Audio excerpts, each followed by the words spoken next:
লজ্জার আজ অবস্থা কি হয়েছে। মাহমুদুল হাসান জিহাদি মাহফিল করে যাচ্ছে, যাওয়ার পথে দেখে রাস্তার তেমাত নাই, তেমাত না তো বোঝেন, ত্রিমোহনী, 3 রাস্তার মাথায় একজন টয়লেট করতেছে। তো এর একটু লজ্জা দেওয়ার জন্য মোটরসাইকেলের হেডলাইট ঘুরাই ধরিছে, যাতে ও লজ্জা পেয়ে আজ জীবনে এই কাজ না করে। ও মোটরসাইকেলের হেডলাইট ঘুরাই ধরিস বলে ও লজ্জা পেয়ে লুঙ্গি তুলে মুখ ঢেকে চুপচাপ বসে দিয়েছে। তাহলে লজ্জা পাওয়ার সিস্টেমটা বুঝতে পারিছেন?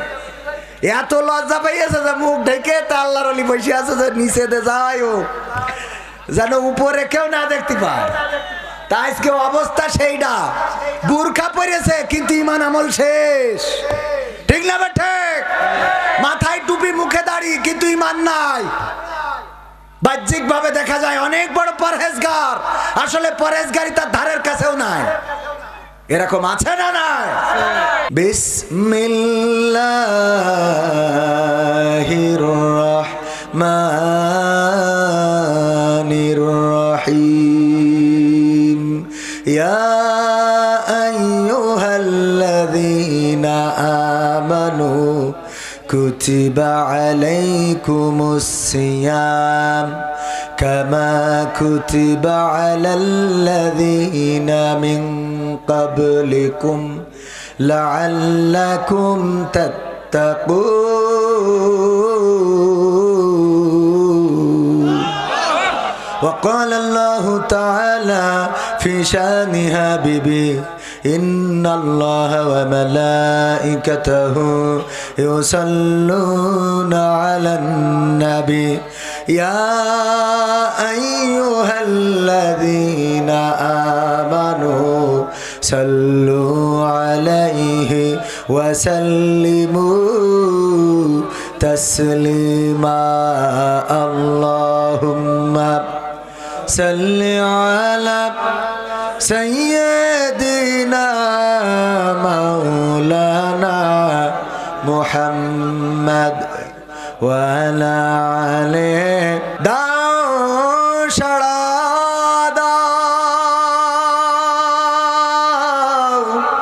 ওগো রসূল আজকে কাঁদে যাহারা পরপারির কান্ডারে তুমি মোদের জানের পিয়ারা। আল্লাহুম্মা সাল্লি আলা সাইয়্যিদিনা মাওলানা মুহাম্মদ সাইয়্যিদিনা মাওলানা। নবীর নামে দুরূদ শরীফ পড়িবে যে জন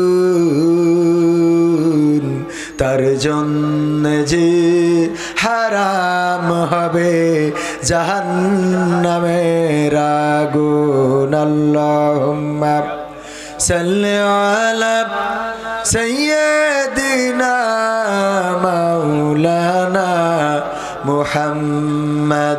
আমাদের থেকে চেয়ারম্যানদের মাহফিল বেশি, কারণ আমরা তো দিন একটা করলে হয়ে যায়, ওনাদের ইউনিয়ন পরিষদে 2-4টা মাহফিল হয়। তো এই জন্যে আবার একজন মারা গেছে, তারও জানাজায় যেতে হবে। আবার না গেলে আপনারা পরে 5 বছর পরে ভোট দেবেন না, টেনশন আছে না নাই? তো সব মিলায়ে সব জায়গায় তো মন রাখতে হয়। তো আমি ভাইজানকে সুযোগ করে দিচ্ছি, ভাইজান কথা বলে, হ্যাঁ আমি সুযোগ করে দিচ্ছি ভাইজান, তাইলে কথা বলে, যেহেতু ওনার আরও ব্যস্ততা আছেন, আমি তো কথা বলবো ন্যূনতম আরও 1.5 ঘন্টা, প্রায় 12টার আগে তো আর শেষ করব না। হ্যাঁ, তাইলে চেয়ারম্যান সাহেবকে দিয়ে দেন, আপনাদের কষ্ট হবে। আমরা অনেকেই মনে মনে করছে আপদ বিদায় করেন, আসলে ওইটা না, প্রধান অতিথি বিদায় করতেছি। টাকা একবার বান্ডিল ধরে নিয়ে বেরোয়েছে, সব জায়গায় যাওয়া লাগে, তো একটু বেশি করে দেন যুবকরা। তো মেম্বাররা 1 গাড়ি করে ইট দিয়ে বলছে, তো চেয়ারম্যানের কাছে তো 1 গাড়ি ইট নিলে হবে না, 1 টলি নিতে হবে। ওই 1 টলি ছোট হয়ে যাবে। আমার কাছে দেন, ওখানে দিলে হবে না। চেয়ারম্যান মেম্বারের কাজ দিচ্ছে, কারণ তলে তলে সম্পর্ক তো। 10 অসুবিধা নেই, 10 দেবেন যখন অসুবিধা নেই, কারণ 3টে মাহফিলি গেলে 30,000 যাবে। সব জায়গায় তো দেবে না, এখানে আমি একটু চাপ দিস বলি ওই গাডারে অল্প রেখে দিস। আল্লাহ কবুল করুন, বলেন আমিন। এরকম চেয়ারম্যান দরকার আছে না নাই? যেই চেয়ারম্যান জনগণের পাশে থাকে, জনগণ সেই চেয়ারম্যানের পাশে থাকে না থাকে না? আর যেই চেয়ারম্যান বাস দেয় সেও বাস হয় বাস খায়, না হলে রাত্রি ভোট নেয়। ঠিক না বে ঠিক? হয় বাস খাইতে হবে, না হলে জনগণ বাদ দিয়ে ভোট নিতে হবে। আর নেবেন কোনটা সেটা বুঝে দেখেন। কথা এই ভুল কথা বললাম আমি, বলো ভুল কথা বলি না, মানুষ ভুল বোঝে, বোঝেননি? ভুল বলি না, ভুল বুঝে। ঠিক না বে ঠিক? আল্লাহ কবুল করুন। আমার চেয়ারম্যান সাহেব আসলে অত্যন্ত, সেটা তো বোঝাই যায়। লিগাল ভোটে পাস না করলে বক্তৃতা দেওয়ার সময় জনগণ হইলো চিল্লামিল্লা শুরু করে। আমরা বুঝি কিনা কোন জায়গায় কতটুক জনপ্রিয়। আমাদের আবার ওয়াজ করে থামাতে হয় যে চেয়ারম্যানরা কথা বলে শুনতে হয়, কিন্তু এখানে অনেক কথা বলার সুযোগ পেয়েছে না পায় নাই? কারণ জনগণের সাথে সখ্যতা থাকলে জনগণ তাকে নিরাপত্তা দিয়ে দেয়, বলেন ঠিক না বেটি? আর জনগণের সাথে যাদের সখ্যতা নাই তারা মাঝে মাঝে এমন এমন বক্তব্য বের করে যেগুলো শুধু তার আসন তো দূরের কথা, গোটা দেশ। এই যে এক মন্ত্রী ফস করি বের করি ফেলাইছে, বড়ই দিয়ে পেপার প্যারা দিয়ে ইফতারি করো। ঠিক না বে ঠিক? বলেছে না বলে নাই? যেই দেশের সরকার মেট্রো রেল করতেছে, যেই দেশের সরকার পদ্মা সেতু করেছে, যেই দেশের সরকার ওই যে এক্সপ্রেসওয়ে করেছে, যেই দেশের সরকার টানেল করেছে, যেই দেশের সরকার রাস্তাঘাট এত উন্নয়ন করেছে, সেই দেশের মানুষ কি এতটাই গরিব হয়ে গেছে ইফতার করার সময় ওর কুল খাতি হবে? কথা কয় না। তাহলে এইটা বলি ও সরকারের বেকায়দায় ফেলি দিস না, যে সরকারের কোনো টাকা নেই, ভিক্ষে করে খাইতে আসছে। ও তো সরকারের দুশ্মন, ও তো আওয়ামী লীগের দুশ্মন। ঠিক না বা ঠিক? আমি কিছুক্ষণ আগে বললাম ওনার আইনের আওতায় আনতে হবে। ও শুধু মানে সরকারের বিরুদ্ধে কথা বলেছে তা না, রাসূলের সুন্নাহ হলো যে খুরমা দিয়ে ইফতারি করবেন। সেই খুরমার বিরুদ্ধে বড়ই আর পেয়ারা দিয়ে ইফতারি করতে বলেন। এত গরিব তো বাংলাদেশের মানুষ এখনো হয়নি। হয়েছে বলেন? সব দিকে উন্নয়ন হয়েছে। সেদিন দেখলাম সাইনবোর্ডের নিচেই দাঁড়ায় এক ফকির ভিক্ষে করছে, লিখা রয়েছে ভিক্ষুক মুক্ত অঞ্চল চাষড়া ইউনিয়ন পরিষদ। ওর নিচে দাঁড়ায় ভিক্ষে করছে। আমি বলছি তুই তো খাটাস রে, খাটাস, এই কাজ করছিস সেখানে সাইনবোর্ডের নিচে কেন? বলছে বাবা সাইনবোর্ডে কি লিখা আগে, কি লিখা এখন জিজ্ঞেস করছে, ওখানে লিখা রে ভিক্ষুক মুক্ত অঞ্চল। তা বলছে তা ঠিকই আসতো, ঠিকই আস, তুমি এখানে দাঁড়ায় ভিক্ষে করতেছ থালা হাতে। বলছে যে বাবা আমি ভিক্ষে করছি না, দেশের উন্নয়ন হয়ে গেলে এখন ভিক্ষে চলে না। তা কি চলে? বলছে আমি সাহায্য নিচ্ছি। ও কি নেছে? ওগেরও প্রমোশনে 5 টাকা দিলি নাই না, 10 টাকা দিলি নাই না। ঢাকায় 10 টাকা দিলাম একজনের, ও বলছে বাবা, বলছে মামা আর 10টা টাকা দেন। আমি বলছি ওরে বাবা আমি তো 10 টাকা দিলাম, আরো 5 জায়গাতে নাও 50 টাকা হয়ে যাবে না। তো বলছে মামা আপনি 20 টাকা দেন, 10 টাকা এখন কিছু হয় না। ফকিরের কথা বলার স্টাইল থেকে মিজাজটা খারাপ হয়ে যায় না? এই দিলাম না কেন, এই জন্যই বলছে তো দোয়া করে দিলাম, অ্যাক্সিডেন্ট করি পথে পড়ি মরি থাকতে। চিন্তা করতে পারেন? আমি বুঝলাম না যে বিএনপি জামাতের ফকির, নাম লিখি তা আল্লাহ জানে। কি দোয়া করলো, হুজুর মানুষ মরে গেলে কোনো লাভ আছে?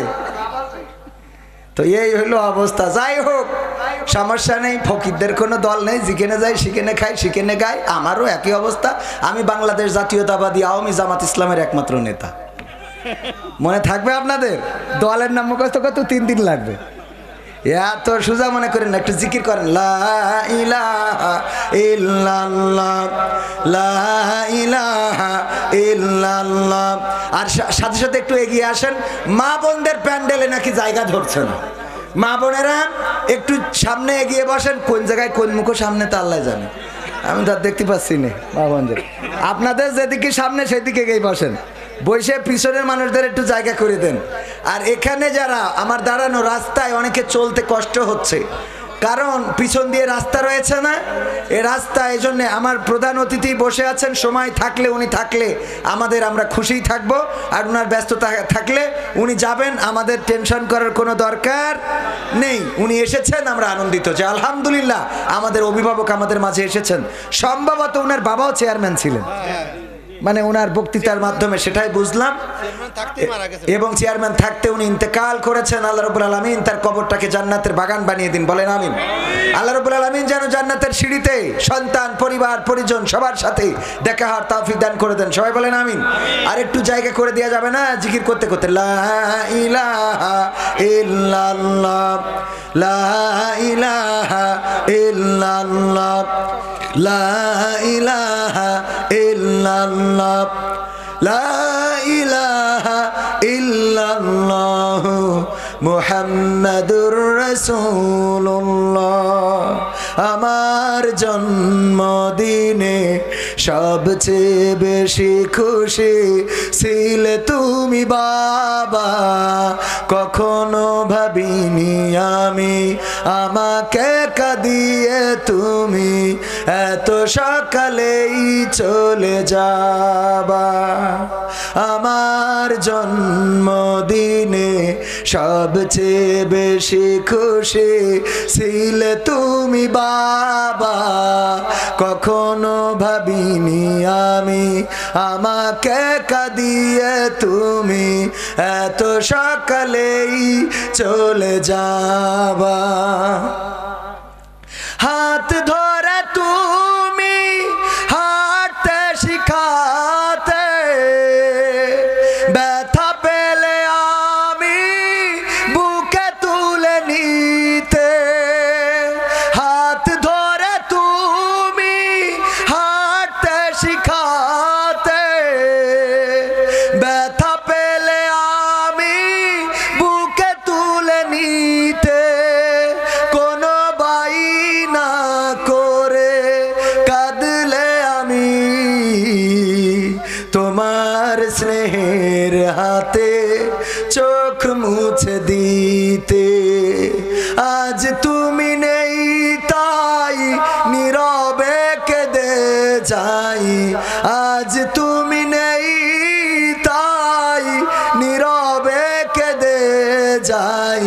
তোমার স্মৃতি শুধু মনে পড়ে বাবা, কখনো ভাবিনি আমি আমাকে কাঁদিয়ে তুমি এত সকালেই চলে যাবা।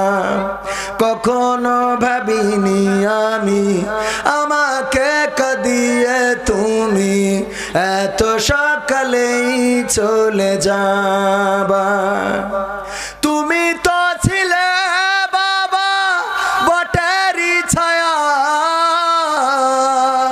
আদর সোহাগ দিতে করতে মায়া। তোমারই সম্পদ নষ্ট করেছি কত, কখনো বলনি তুমি আমি অপায়া। তুমি তো ছিলে বাবা বটেরই ছায়া, আদর সোহাগ দিতে করতে মায়া। তোমারই সম্পদ নষ্ট করেছি কত, কখনো বলনি তুমি আমি অপায়া। আজ তুমি দূরে দূর বহু দূরে, আজ তুমি দূরে দূর বহু দূরে। কেমন আছো তা জানি না বাবা, কখনো ভাবিনি আমি আমাকে কাঁদিয়ে তুমি এত সকালেই চলে যাবা। কখনো ভাবিনি আমি আমাকে কাঁদিয়ে তুমি এত সকালেই চলে যাবা। আমার জন্মদিনে সবচেয়ে বেশি খুশি ছিলে তুমি বাবা, কখনো ভাবিনি আমি আমাকে কাঁদিয়ে তুমি এত সকালেই চলে যাবা। কখনো ভাবিনি আমি আমাকে কাঁদিয়ে তুমি এত সকালেই চলে যাবা।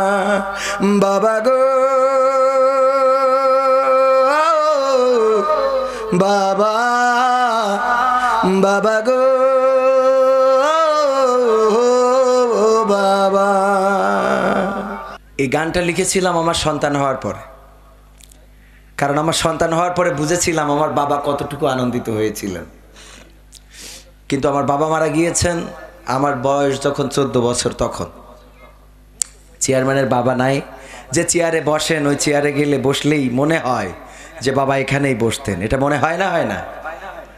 কিন্তু এভাবেই চলে যেতে হয়, কেউ থাকবে না। চেয়ারম্যান, উনার বাবা ছিল চেয়ারম্যান, আবার উনার সন্তানও চেয়ারম্যান হইতে পারে। পৃথিবীর সব চেয়ার ক্ষণস্থায়ী, সব ছেড়ে যাওয়া লাগবে, অন্ধকার কবরের বাসিন্দা হওয়া লাগবে, সেখানেও চিরস্থায়ী থাকা হবে না। আপনার কবরটা একদিন নিশ্চিহ্ন হয়ে যাবে, যেইখানে মাটি দেয়া হবে ওইখানে সারাটা জীবন কিয়ামত পর্যন্ত আপনার কবর থাকবে, এর কোনো নিশ্চয়তা কি আছে? কিন্তু না, কিয়ামতের পরে যে জিন্দেগিটা শুরু হবে ওই জিন্দেগির কোনো শেষ হবে? ওই জিন্দেগির কোনো শেষ হবে না। ওগো আমার ভাইয়েরা, ওগো আমার বোনেরা, ওগো আমার মায়েরা, ওগো আমার কলিজার টুকরা সন্তানেরা, ওগো আমার যুবক ভাইয়েরা, যাদের বাবা নাই তারা তো বোঝেন বাবা হারানোর কত ব্যথা, কত বেদনা। আর যাদের বাবা আছে তারা তো বোঝেন না। এই জন্যেই অনেকেই আছে বাবার সাথে খারাপ আচরণ করে, এমন আছে না নাই? বাবার সাথে খারাপ আচরণ করা যাবে না। বাবা যদি কোনো একটা প্রশ্ন করে, বয়স হয়ে যাওয়ার পরে বৃদ্ধ মানুষ জিজ্ঞাসা করেছে বাবা কোথায় যাচ্ছ? বাজারে যাচ্ছি। খুব মশানের সাথে সাথে বাজারে যাচ্ছি। হ্যাঁ, কোনে যাচ্ছিস? বয়স হয়েছে, কানে কম শোনে, এরকম আছে না? এই তোমার এত জানা লাগবে কেন? এত প্রশ্ন করো কেন? সব তোমার জানতে হবে, এরকম বলার লোক আছে না নাই? অথচ চিন্তা কি করেছেন? এই বাবার বাইসাইকেলের পিছনে চড়ে যখন আপনি যশোর গিয়েছিলেন, যাওয়ার পথে আপনি যখন দেখলেন একটা পাওয়ার টিলার, বললেন বাবা ওইটা কি? বললো পাওয়ার টিলার। আরো কিছুদিন সামনে যাওয়ার পরে বড় করে একটা ট্রাক্টর দেখলেন, বললেন বাবা এটা কি ট্রাক্টর? বাবা ওইটা কি তাল গাছ? বাবা ওইটা কি নারকেল গাছ? বাবা ওইটা কি খেজুর গাছ? বাবা ওইটা কি বিল্ডিং? বাবা ওইটা কি মেশিন? বাবা ওইটা কি প্রাইভেট? ওইটা কি মাইক্রো? যতটা প্রশ্ন আপনি যশোরে যাওয়ার পথে করেছেন, একটা বারের জন্য বাবা রাগ করে বলে নাই ওগো আমার সন্তান কেন বারবার এত প্রশ্ন করো বলেছে নাকি? একবারও বলে নাই। যতটা জিজ্ঞাসা করেছেন প্রতিটা প্রশ্নের উত্তর দিয়েছে। ট্রেন রোডে গিয়েছেন, হঠাৎ দাঁড়িয়ে গিয়েছেন, জিজ্ঞাসা করেছেন বাবা দাঁড়ালাম কেন? ট্রেন আসবে। ট্রেন কি? সেটা এরকম বগি বিশিষ্ট, মানুষ যাওয়া আসা করে। কোথায় যাওয়া আসা করে? ঢাকায় যায়। ঢাকা থেকে আসে যায়। কই বাবা আসবে একটু পরে দেখবা। ট্রেন দেখাইছে, একবারও বিরক্ত হয় নাই। যত প্রশ্ন করেছেন সব প্রশ্নের উত্তর দিল। আর বৃদ্ধকালে এসে বাবা যখন একবার থেকে দুইবার একটা কথা জিজ্ঞাসা করে, একটু কানে শোনে কম, আর আপনি ধমক দেয়া শুরু করে দেন, বলেন এই কাজটা কি ভালো কাজ? এটা কি করা যাবে? না, করা যাবে না। সুতরাং যুবকেরা মাথায় রাখতে হবে, মায়ের সাথে বাবার সাথে খারাপ আচরণ করা যাবে। যদি মায়ের সাথে বাবার সাথে ভালো আচরণ করেন, পৃথিবীটা সুন্দর হবে, লেখাপড়ায় রেজাল্ট ভালো হবে, চাকরিতে লাইনে দাঁড়াবেন, চাকরি হয়ে যাবে, পুলিশের লাইনে দাঁড়াবেন। পিতামাতার দোয়া থাকলে চাকরি হবে না? হবে না? দুনিয়াটা সহজ হয়ে যাবে। বায়েজিদ বোস্তামির কথা আজকেও মহিলা বৈঠক যশোরে, সেখানে আলোচনা করেছিলাম। গভীর রাতে বায়েজিদ বোস্তামির মা বললেন বাবা একটু কি পানি পান করানো যাবে? সন্তান উঠলেন, উঠে দেখলেন কলসে পানি নাই। তাড়াতাড়ি করে কলসটা কাঁধে করে নিয়ে চলে গেলেন, পাশে ঝর্ণা থেকে পানি ভরে নিয়ে আসলেন, এসে গ্লাসে ঢাললেন। তারপরে মায়ের শিয়রের কাছে যেয়ে দাঁড়ালেন, যেয়ে দেখেন মা ঘুমিয়ে গিয়েছে। চিন্তা করলেন মাকে যদি ডাকি মায়ের ঘুম ভেঙে যাবে, মা কষ্ট পাবে, সুতরাং ডাকবো না। আবার ঘুমাতেও গেলেন না যে আমি যদি আবার ঘুমিয়ে যাই আর মা যদি গভীর রাতে উঠে পানি চাই কি করব। এই জন্য গ্লাস নিয়ে দাঁড়িয়ে রইলেন। যখন সকালবেলা ফজরের আজান হলো, পাখির কলকাকলিতে মুখরিত হলো পৃথিবী। আজান শুনে মায়ের ঘুম ভেঙে গেল। ঘুম ভেঙে দেখেন চোখ মেলে বাইজিদ বোস্তামি পাশে দাঁড়ানো, হাতে গ্লাস। বললেন ওগো বাবা তুমি কেন এখানে দাঁড়ানো, তোমার হাতে গ্লাস কেন? বলল মা আপনার বুঝি মনে নাই গভীর রাতে পানি চেয়েছিলেন, বললেন তেষ্টা পেয়েছে পানি দাও। আমি তো সেই পানি নিয়ে দাঁড়িয়ে আছি। দাঁড়িয়ে রইলা কেন বাবা? মা আমি পানি কলসে ছিল না বলে ঝর্ণা থেকে পানি ভরে নিয়ে এসেছি। এসে দেখি আপনি ঘুমিয়ে গিয়েছেন, আমাকে ডাকলে না কেন? মা গো ডাকি নাই যে আমি ডাকলে তুমি কষ্ট পাবা, আমি ডাকলে আপনি কষ্ট পাবেন, এই জন্য আপনাকে ডাকি নাই। মা বললেন তুমি ঘুমাও নাই কেন? আমি ঘুমাই নাই, আমি আবার যদি ঘুমিয়ে যাই আর আপনি যদি আবার পানি চান আমার উঠতে যদি দেরি হয়ে যায় বড় বেয়াদবি হয়ে যাবে, এই জন্যে আমি ঘুমাইও নাই, আপনাকে ডাকিও নাই। মা পানিটা পান করলেন, তারপরে দুটি হাত তুলে আল্লাহর কাছে দোয়া করলেন ওগো আল্লাহ তুমি আমার সন্তান বাইজিদ বোস্তামিকে সুলতানুল আরেফিন বানিয়ে দাও। আল্লাহ দোয়া কবুল করেছে না করে নাই? আল্লাহ দোয়া কবুল করেছেন, সুলতানুল আরেফিন বানিয়ে দিয়েছেন। ওগো আমার ভাইয়েরা, ওগো আমার মায়েরা, ওগো আমার বোনেরা, ওগো আমার যুবকেরা, কলিজার টুকরা যশোরবাসীরা, আপনাদের পায়ে ধরে বলবো, হাতে ধরে বলবো, বিনয়ের সাথে বলবো, যাদের মা আছে যাদের বাবা আছে তাদের সাথে খারাপ আচরণ করবেন না, রূঢ় ভাষায় কথা বলবেন না।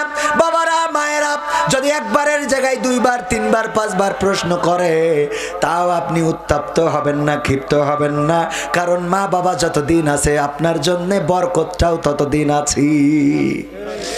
ইসলামী ব্যাংকের সচিব ছিলেন সম্ভবত আব্দুল হান্নান শাহ, নামটা যদি ভুল না বলি, তাই না? ঠিক বলেছি? আমার ভাইজানে যেহেতু এজেন্ট ব্যাংক আছে উনি তথ্য জানার কথা, ঠিক না? লেনদেন করেন তো, উনার এজেন্ট ব্যাংক আছে একটা আর আমার একটা আছে ছোট মতো, একই আর কি। তো এখন এই হান্নান শাহ উনি বলছেন উনার মা বেঁচে থাকতে মায়ের জন্য প্রতি মাসে 5,000-7,000 টাকার ওষুধ কিনা লাগতো। কয় হাজার টাকার? 5,000-7,000 টাকার ওষুধ কিনা লাগতো। তো উনার মা মারা গিয়েছেন 6 মাস হয়ে গেল।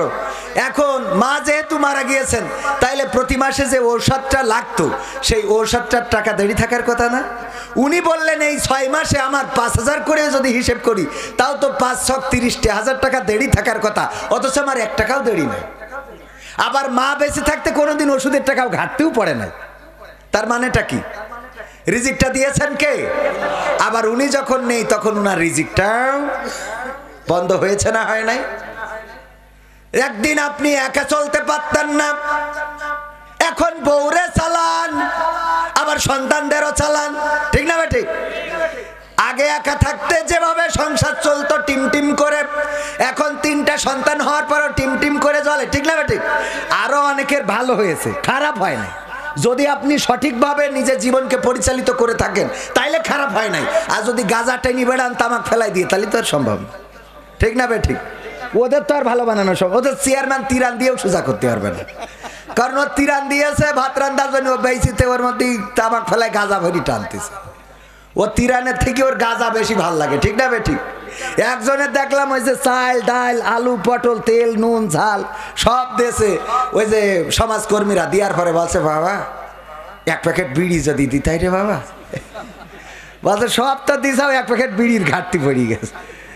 মানে এই 1 প্যাকেট বিড়ি হলি ওর পৃথিবী। সেদিন এক জায়গায় গেলাম, খাদ্য দিচ্ছে গরুর গোশ ছাগলের গোশ, ওর ওতে টান নেই, বলছে আমার একটা পান হলি ভালো হইতো ভাই। ওর গরুর গোশ ছাগলের গোশের থেকে পান ওর কাছে বেশি প্রিয়, এরা মাছে না নাই। তো এই জন্যই ওদের তো সোজা করা সম্ভব না। কি সভাপতি? সভাপতি তো আপনি? হ্যাঁ তাহলে ঠিক আছে। আর সভাপতি হলে দেখেন কি কষ্ট, চুপচাপ বসে থাকার লাগে। কিছু কথা পিঠির পদ্মে চলে যায়, কিছু মাথার পদ্মে চলে যায়, কিছু কানের পদ্মে চলে যায়, কিছু বলার নেই, খালি বসে থেকে বলতে হ্যাঁ ঠিক, ঠিক না বেটে? সভাপতি হইলে জ্বালার শেষ নেই। যা বলবে এই যে ধরি কল ঠিক না। মনে করেন সভাপতির বানাইছে এই গ্রামের সবচেয়ে বড় সুদখোর, এরম বানায় না আর কালি ইসে গেছি কুমিল্লায়, সভাপতি যার বানাইছে আমি তা জানি না যে ও সুদখোর। আমি ওয়াজ করেছি সুদখোরদের বিপক্ষে, এখন উনি উঠে চলে গেছে। আমি তো জানি না। পরের দিন বলছে ভাই সবাই সন্তুষ্ট হয়েছে। সবাই মানে ওয়াজে সবাই সন্তুষ্ট হয়েছে, ওয়াজের সবাই সন্তুষ্ট, খালি একজন বাদ। আমি বলছি সেটা কিডা? ও তো শয়তান, তো আজীবনই অসন্তুষ্ট হয়। তো বলছে না ও শয়তান না, তা কিডা? তো বলছে ওই সভাপতি। তা আমি বলছি সভাপতি তো ভালো মানুষ। বলছে না ও হইলো আমাদের গ্রামের সবচেয়ে বড় সুদখোর। আপনি যখন সুদের বিরুদ্ধে কথা বলিয়েছেন ও মনে করছে আমরা শিখাই দিচ্ছি, এই জন্য উঠে চলে গেছে। জ্বালার কিন্তু শেষ নেই চেয়ারম্যান সাহেব। হ্যাঁ ওই অনেক কথা আছে। আপনার মনে হয় জাতি হবে মনে হচ্ছে। আরে কষ্ট, দোয়া করে দিয়ে আমার জন্য।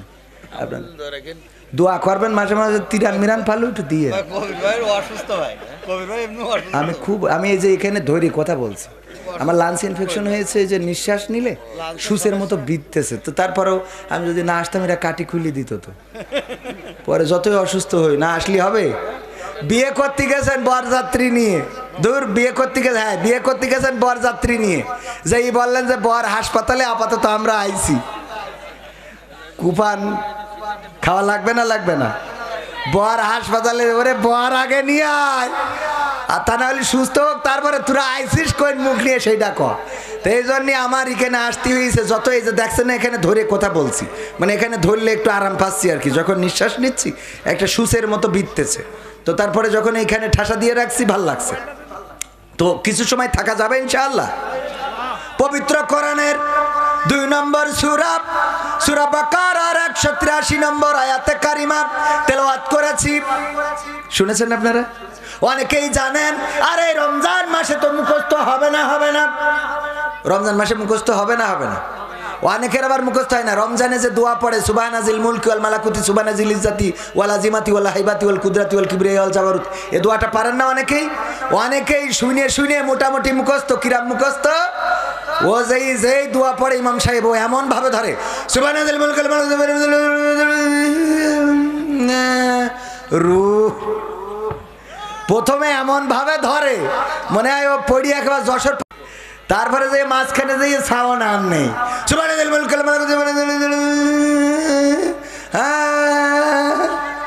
রূহ আছে না নাই? এরকম মানুষ আছে না নাই?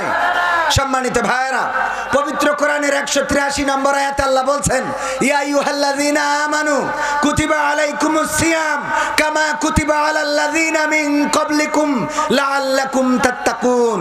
ওগো ঈমানদারেরা, আমি তোমাদের উপরে রমজানের রোজাকে ফরজ করে দিয়েছি যেমন ভাবে ফরজ করেছিলাম তোমাদের পূর্ববর্তী নবীগণের এবং তার উম্মতগণের উপরে, যাতে করে তোমরা তাকওয়ার অধিকারী হতে পারো।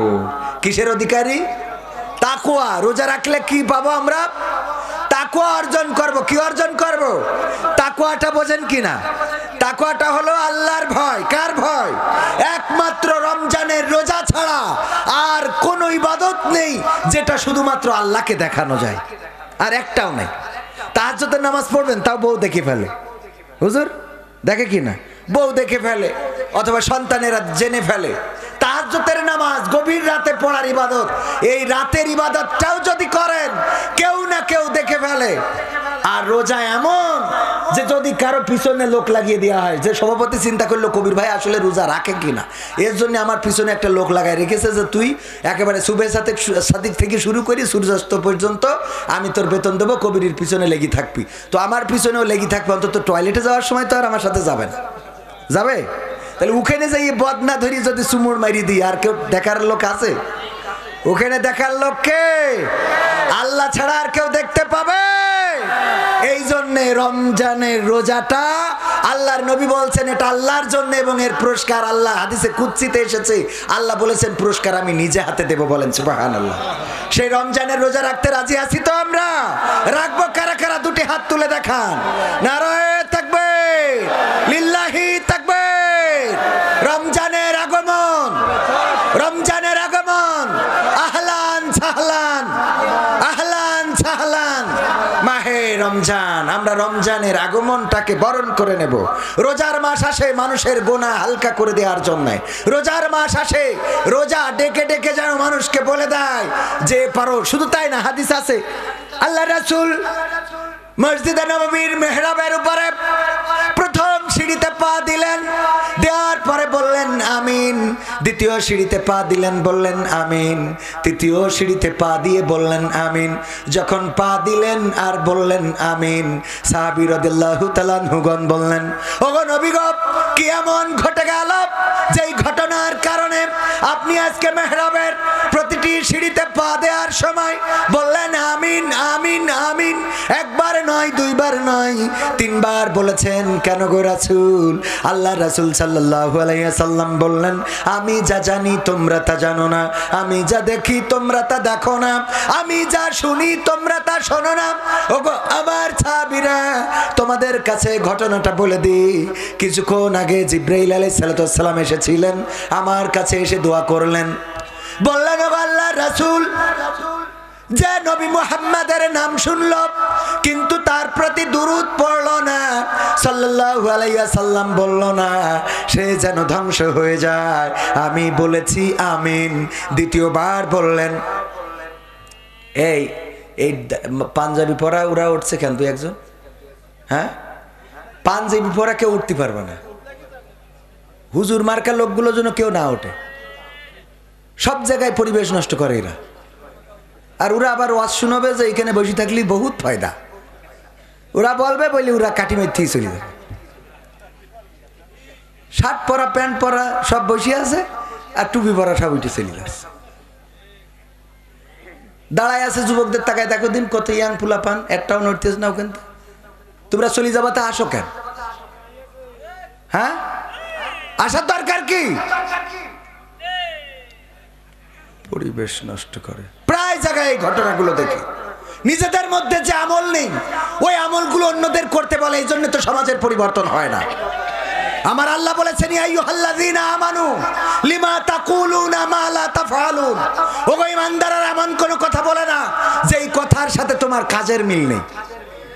কথাটা কার? আল্লাহর কথা। কাবুরা মাকতান ইনদাল্লাহি আন তাকুলু মা লা তাফআলুন।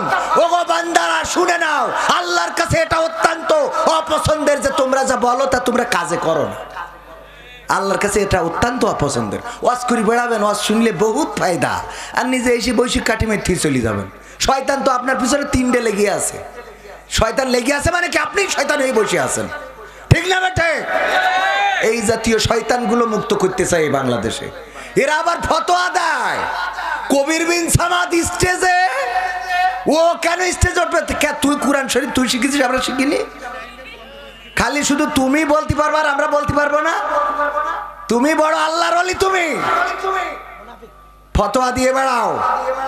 এ না জায়েজ, ও হারাম, এর ভালো না, ও ভালো না। এক হুজুর আছে এমনি পাগড়ি ঝুলাই দেয়। ও কোনে কোন হাদিসে পেয়েছে আল্লাহ সেই ভালো জানে। মানসি পাগড়ি দেয় পিছনে, ও দেয় সামনে। দেখেছেন কিনা? দিয়ে মুহিব খান খারাপ, কলরব খারাপ, চরমনা খারাপ, আটরশি খারাপ, জামাত খারাপ, হেফাজত খারাপ, আমলিক খারাপ, বিএনপি খারাপ, পীর সাহেব খারাপ, মুরিদ খারাপ, মৌদুদি খারাপ, সাইদি খারাপ, সব খারাপ, ও একা ভালো। কথা কয় না? আছে না নাই? স্টেজে উঠে ওয়াজ করো, তা না করে কিডা খারাপ কার তুমি যে হেগে শোষো কিনা এটা তো কেউ দেখতে চায় না। তোমার পাশা চেক করলে দেখা যাবে যে না সুইচে বাড়ি চলে আসে। খালি ওই স্টেজে উঠে বহু গরম দেখানো যায়। বাস্তবিক আমলে কে কতটুকু আছে এটা দেখার দরকার আছে না নাই? এক হুজুরের কাছে এরকম সভাপতি যে বলছে, হুজুর একটু দোয়া করে দেন, আমার ওই ক্ষেতটায় পানির দরকার কিন্তু বৃষ্টি হচ্ছে না, আবার পানিরও কোনো লাইন নেই, যেন একটু বৃষ্টি হয়। আপনারা তো হুজুর মানুষ, আল্লাহওয়ালা মানুষ, একটু দোয়া করে দেন যেন বৃষ্টি হয়। হুজুর বলছে, ঠিক আছে, জমি কোনখান? দেখাই দিয়েছে ওই যে ওইখান, যাও কাল সকালে এসে দেখবা। সকালবেলা এসে দেখে সত্যিই জমি ভিজে গেছে। বলছে, ওরে বাবা, কত বড় আল্লাহওয়ালা হুজুর, আমি দোয়া চাইছি আর জমি ভিজে গেছে। গ্রামের লোক সবাই বলছে, আহারে বানিয়া বাহু, আমাদের এমন একজন হুজুর এসেছে যে দোয়া করলে জমি ভিজে যায়। এইবার সবাই এসে বলছে, হুজুর আমাদের জমিও ভিজাই দেন। আমাদের জন্য দোয়া করে দেন। সবাই দোয়া চেয়েছে, পরের দিন সকালবেলা যেয়ে দেখে আর কারোর জমি ভেজে নাই।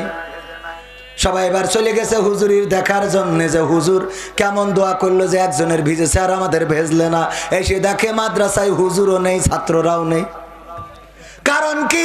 কারণ হলো হুজুর ওই জমি দেখে নিয়ে ওই দিন রাত্রি ছাত্রদের নিয়ে যেয়ে কলস ভরি ভরিতে জমি ভিজাইয়েছে। কারণ ও বুঝতে পেরেছে আমার দোয়ার দৌড় কতটুক। ও কলস ভরি ভরি ভিজাইতে আইছে। এখন গ্রামের লোক সব যখন দোয়া চাইছে দেখেছে এখন যদি আমি গড়ে দোয়া করতে থাকি তাহলে আমার আর পড়ানো হবে না, এই কলসির পরে থাকা লাগবে। ঠিক না বেঠে? কত বড় আল্লাহওয়ালা, খালি বাহ্যিক ভাবে দেখানো যায়। আল্লাহওয়ালা তাকওয়াবান। তুমি যদি বড় আল্লাহওয়ালা হও দোয়া করো দেখি কবির বিন সামাদ এখন মরি যাক, তুই দোয়া কর আমি মরি যাবো, তোর দোয়া যদি এখন মরি যায় বুঝবো তুই বড় ধরনের ওলি। ঠিক না বেঠিক? আর তোর দোয়া যদি আল্লাহ না শুনে তা তোর আমি থুড়া কেয়ার করি। ভালো কথা বললি শুনবো, খারাপ কথা বললি মানবো। সমাধান খুঁজে খুঁজে ক্লান্ত হয়েছো যারা, সমাধান যদি পেতে চাও সব পথ গিয়ে ভুলে কোরআন দেখো খুলে, সমাধান যদি নিতে চাও সমস্যা যত সব দূর করে দিবে রব, সমস্যা যত সব দূর করে দিবে রব যদি তুমি যাও চেয়ে যাও। সমাধান সমাধান খুঁজে খুঁজে ক্লান্ত হয়েছো যারা, সমাধান যদি পেতে চাও সব পথ গিয়ে ভুলে কোরআন দেখো খুলে, সমাধান যদি নিতে চাও। কোরআন ধরি না বলে, কোরআন পড়ি না বলে চারিদিকে হই লাঞ্ছিত, কোরআন জানি না বলে, কোরআন মানি না বলে সব অধিকার বঞ্চিত। ঠিক না বেঠে?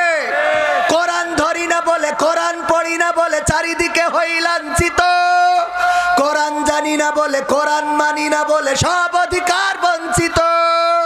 মরিচিকার পিছে না ঘুরে মিছে মিছে, মরিচিকার পিছে না ঘুরে মিছে মিছে কোরআনটা খুলে দেখে নাও। সমাধান সমাধান খুঁজে খুঁজে ক্লান্ত হয়েছো যারা, সমাধান যদি পেতে চাও সব পথ গিয়ে ভুলে কোরআন দেখো খুলে, সমাধান যদি নিতে চাও। কোরআনেই বলা আছে কোন পথে চলবে, কোন পথে মিলবে মুক্তি, কোরআনেই লেখা আছে কোন পথে শান্তি, কোন পথে আসবে শক্তি। কোরআনেই বলা আছে কোন পথে চলবে, কোন পথে মিলবে মুক্তি, কোরআনেই লেখা আছে কোন পথে শান্তি, কোন পথে আসবে শক্তি।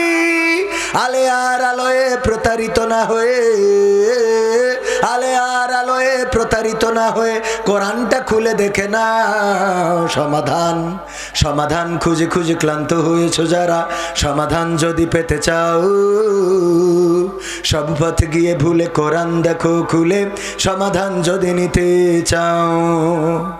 কোরআনেই খুঁজে পাবে সংসার নীতি, আর কি হবে রাষ্ট্রের নীতি, কোরআনের আইন চললে দেশে দূর হবে সব দুর্নীতি। ঠিক না বেঠে? কোরআনেই খুঁজে পাবে সংসার নীতি, আর কি হবে রাষ্ট্রের নীতি, কোরআনের আইন চললে দেশে দূর হবে সব দুর্নীতি।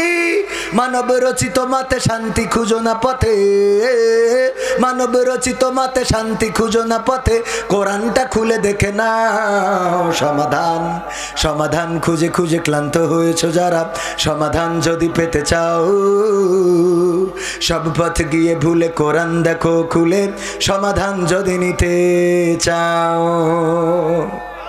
সব সমস্যার সমাধান কোরআনের আইন যদি কায়েম হয়ে যায়, চোর চুরি করলে তার শাস্তি কি, হাতের কবজি ধরে নেন কবির বিন সামাদ, হাতের কবজি কাটা এসে ওয়াজ করতেছে, ভাইয়েরা বাবারা কেউ চুরি করবা না, চুরি করা অনেক বড় গুনাহের কাজ, তাই কেউ চুরি করবা না।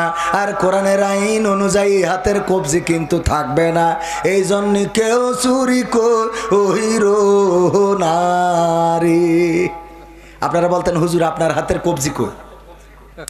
আমি বলতাম আমি একসময় কালীগঞ্জের চিনির কলে কাজ করতাম, ওখানে আমার দায়িত্ব ছিল আখ ঢুকানো। আখ ঢুকাই ঢুকাইতে ঢুকাইতে একদিন একটু কাক ঘুম এসেছিল, আর আমি ঘুমাই গেছিলাম, আখের সাথে আমার হাত ঢুকে সেটাও ওই চিনি হয়ে রস হয়ে চিনি হয়ে গেছে। এই জন্য ডাক্তার কবজিতে কেটে দেছে। আপনারা বাড়ি যাওয়ার সময় বলতেন যাই বলো তাই বলো, এই হুজুর কিন্তু এককালে চোর ছিল, ঠিক না ঠিক? চেয়ারম্যান এসেছিল, উনি যদি এসে বলতেন ভাইরা আমার বুসাহাত, এই বললি আপনারা কি বলতেন? চেয়ারম্যান সাহেব 5 বছর তালি মনে হয় ভালো থাকতে দেননি মানুষের, ঠিক না বেঠে? কোরআনের আইন কায়েম হয়ে গেলি, খালি শুধু এই একটা হাত কাটার বিধান কায়েম হইলেও আমাদের সুইস ব্যাংকে বাংলাদেশিদের টাকা এত জমা থাকতো না, ঠিক না বেঠে? বাংলাদেশিদের টাকা সুইস ব্যাংকে, কানাডার বেগম পাড়ায়, আমেরিকায়, লন্ডনে আছে না নাই? বেড়াইতে যায় থাইল্যান্ডে, আর চিকিৎসা নিতে যায় সিঙ্গাপুরে, আর আমাদের বলে যে বড়ই দিয়ে আর পেরা দিয়ে ইফতারি করে, ঠিক না বেঠে? তুমি টাকা পয়সা সব পার করে দিলে আল্লাহর ওলি, আর আমাদের এসে বলো যে বড়ই দিয়ে পেরা দিয়ে ইফতারি করে। আমরা এখন ইমানদাররা এত গরিব হই নাই, হয়েছি?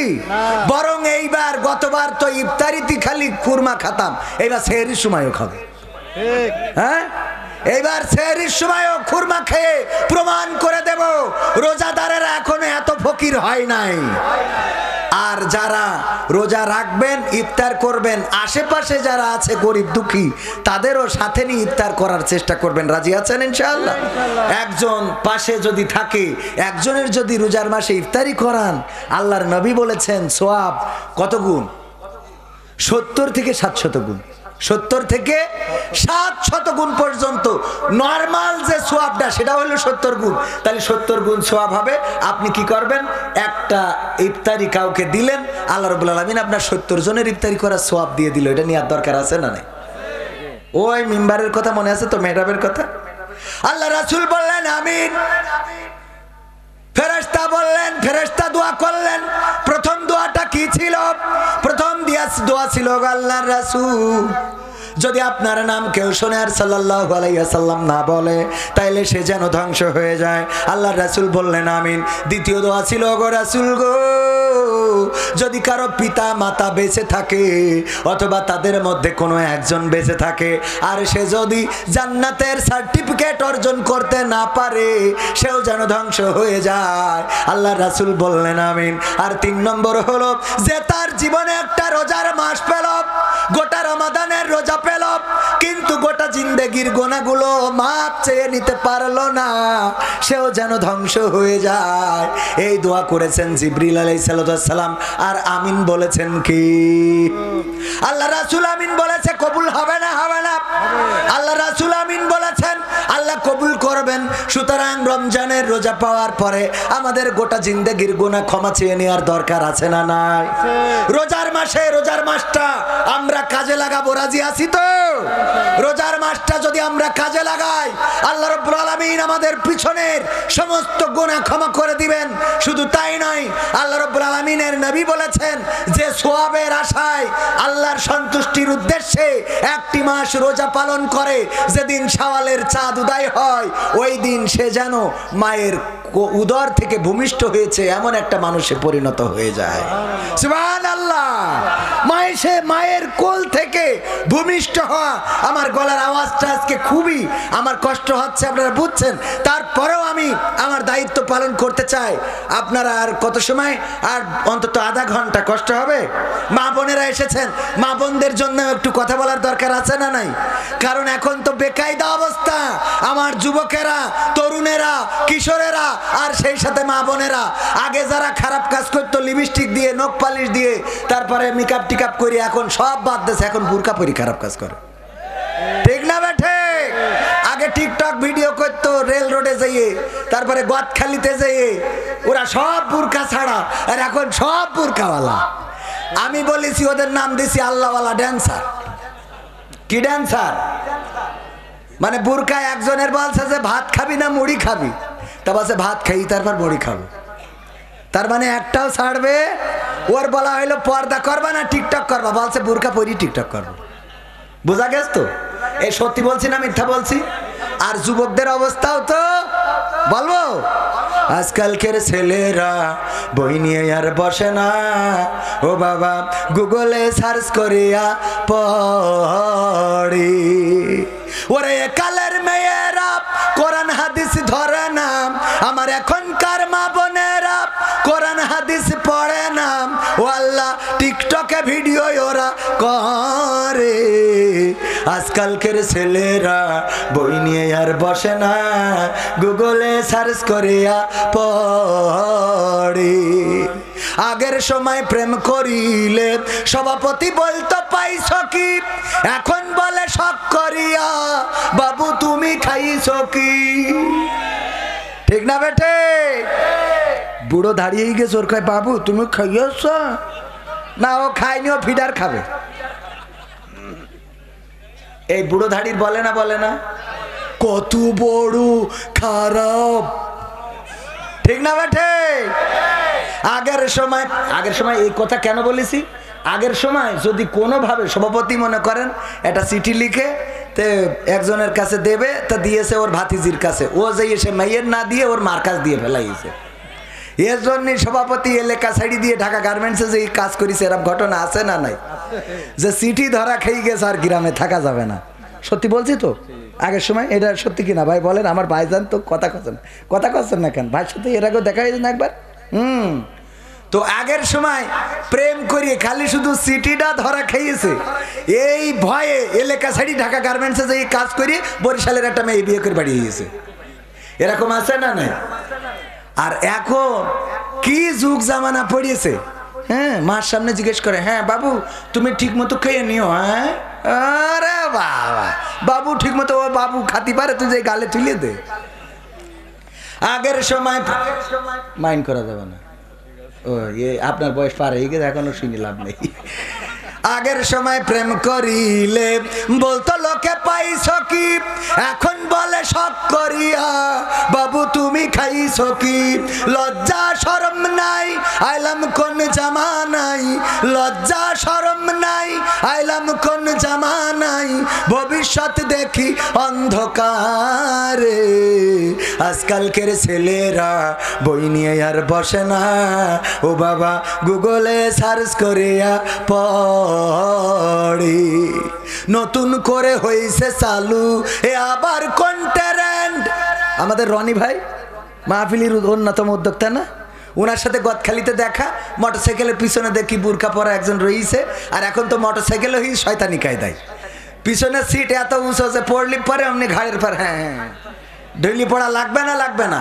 আমি বলেছি এই মোটরসাইকেলে এখন ভাতিজাদের পিছনে চাষিরা উঠা জায়েজ নেই। ঠিক না বে ঠিক? কারণ চাষিরা উঠলে হ্যাঁ এমনি। আর এখন তো আবার দুই পাশে পা দিয়ে বসছে, তাহলে এবার যা হওয়ার বোঝেন, বেকায়দা না? তো এই জন্যই ওই মোটরসাইকেলগুলো ড্রাইভারের থেকে সিট উপরে ওর ঘাড়ের পরে পড়তে হয়, না জানি আরও কত উপরে তুলবে আল্লাহ সেই ভালো জানে।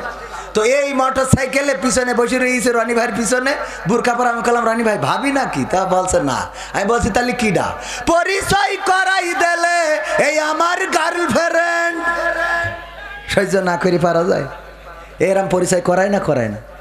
নতুন করে হইছে চালু এ আবার কন্টেন্ট, পরিচয় করাই দেখি এই আমার গার্লফ্রেন্ড।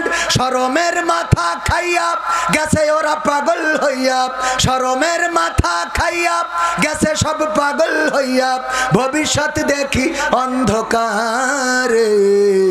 আজকালকের ছেলেরা বই নিয়ে আর বসে না, ও বাবা গুগলে সার্চ করিয়া পড়ে। ওরে কালের মেয়েরা কোরআন হাদিস ধরে না, আমার এখনকার মা বোনেরা কোরআন হাদিস পড়ে না, টিকটকে ভিডিও ওরা করে।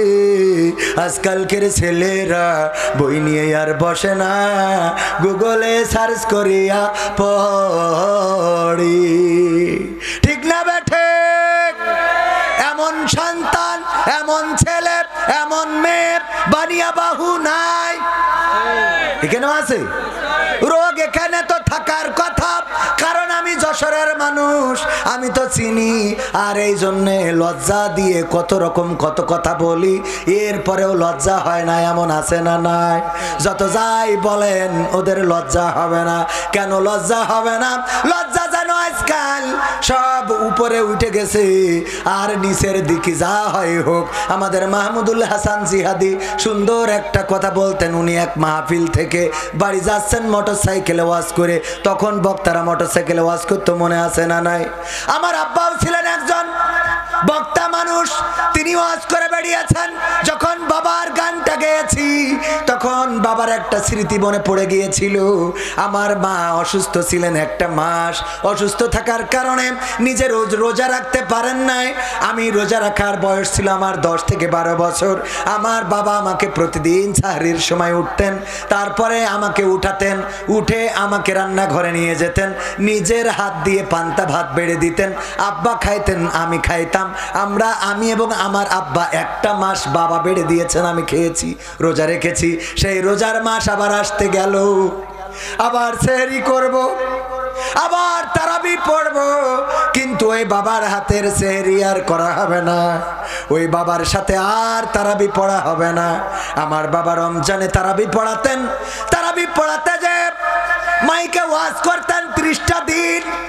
তারাবি শুরু হওয়ার আগে মাইকে ওয়াজ করতেন, আজানের পর থেকে জামাত শুরু হওয়ার আগ পর্যন্ত। আজকে 22টা বছর হয়ে গেল, চারিদিকে 22টা বছর, 22টা বছর ধরে রমজান এসেছে আর রমজান গিয়েছে, কিন্তু ওই বাবার কণ্ঠটার কোনো মাইকে শুনলাম না। ওগো আমার ভাইরা, এইভাবে একদিন আমরা চলে যাব, আপনারা চলে যাবেন। সুতরাং রমজান মাস যেটা আমাদের, তাও নসিবে পাবো কি পাবো না তার কোনো নিশ্চয়তা আছে নাকি? কিছুক্ষণ আগে চেয়ারম্যান আসলেন, চেয়ারম্যান সাহেব বললেন উনারা আত্মীয় অ্যাক্সিডেন্ট করেছেন, হয়তো যশোর সদর ভর্তি নেয় নাই, বলেছে ঢাকায় নিয়ে যেতে হবে। ঢাকায় নিয়ে যাওয়ার পথে ইন্তেকাল করেছেন। যেই মানুষটা এখন পর্যন্ত জানতেন না যে আজকেই তার জীবনের শেষ দিন হয়ে যাচ্ছে, ঠিক না বেঠিক? রঙ্গরসের দিন ছিল আমার একদিন, 12 ঘন্টা বেলায় আমার সন্ধ্যা হইল, পাখি উড়ে যাওয়ার বুঝি সময় হলো, পাখি উড়ে যাওয়ার বুঝি সময় হলো। যদি বয়স হয় তাহলে তা বুঝতে পারবেন দাড়ি পেকে গেছে, চুল পেকে গেছে, চোখটা ঘোলা হয়ে গেছে, হাঁটতে কষ্ট হয়, সোজা মানুষটা কুজা হয়ে গেছেন, শরীরটা চলে না, বুঝতে পারবেন। কিন্তু এই আঙ্কালে কি বুঝার কোনো সুযোগ আছে? না, সুযোগ নাই।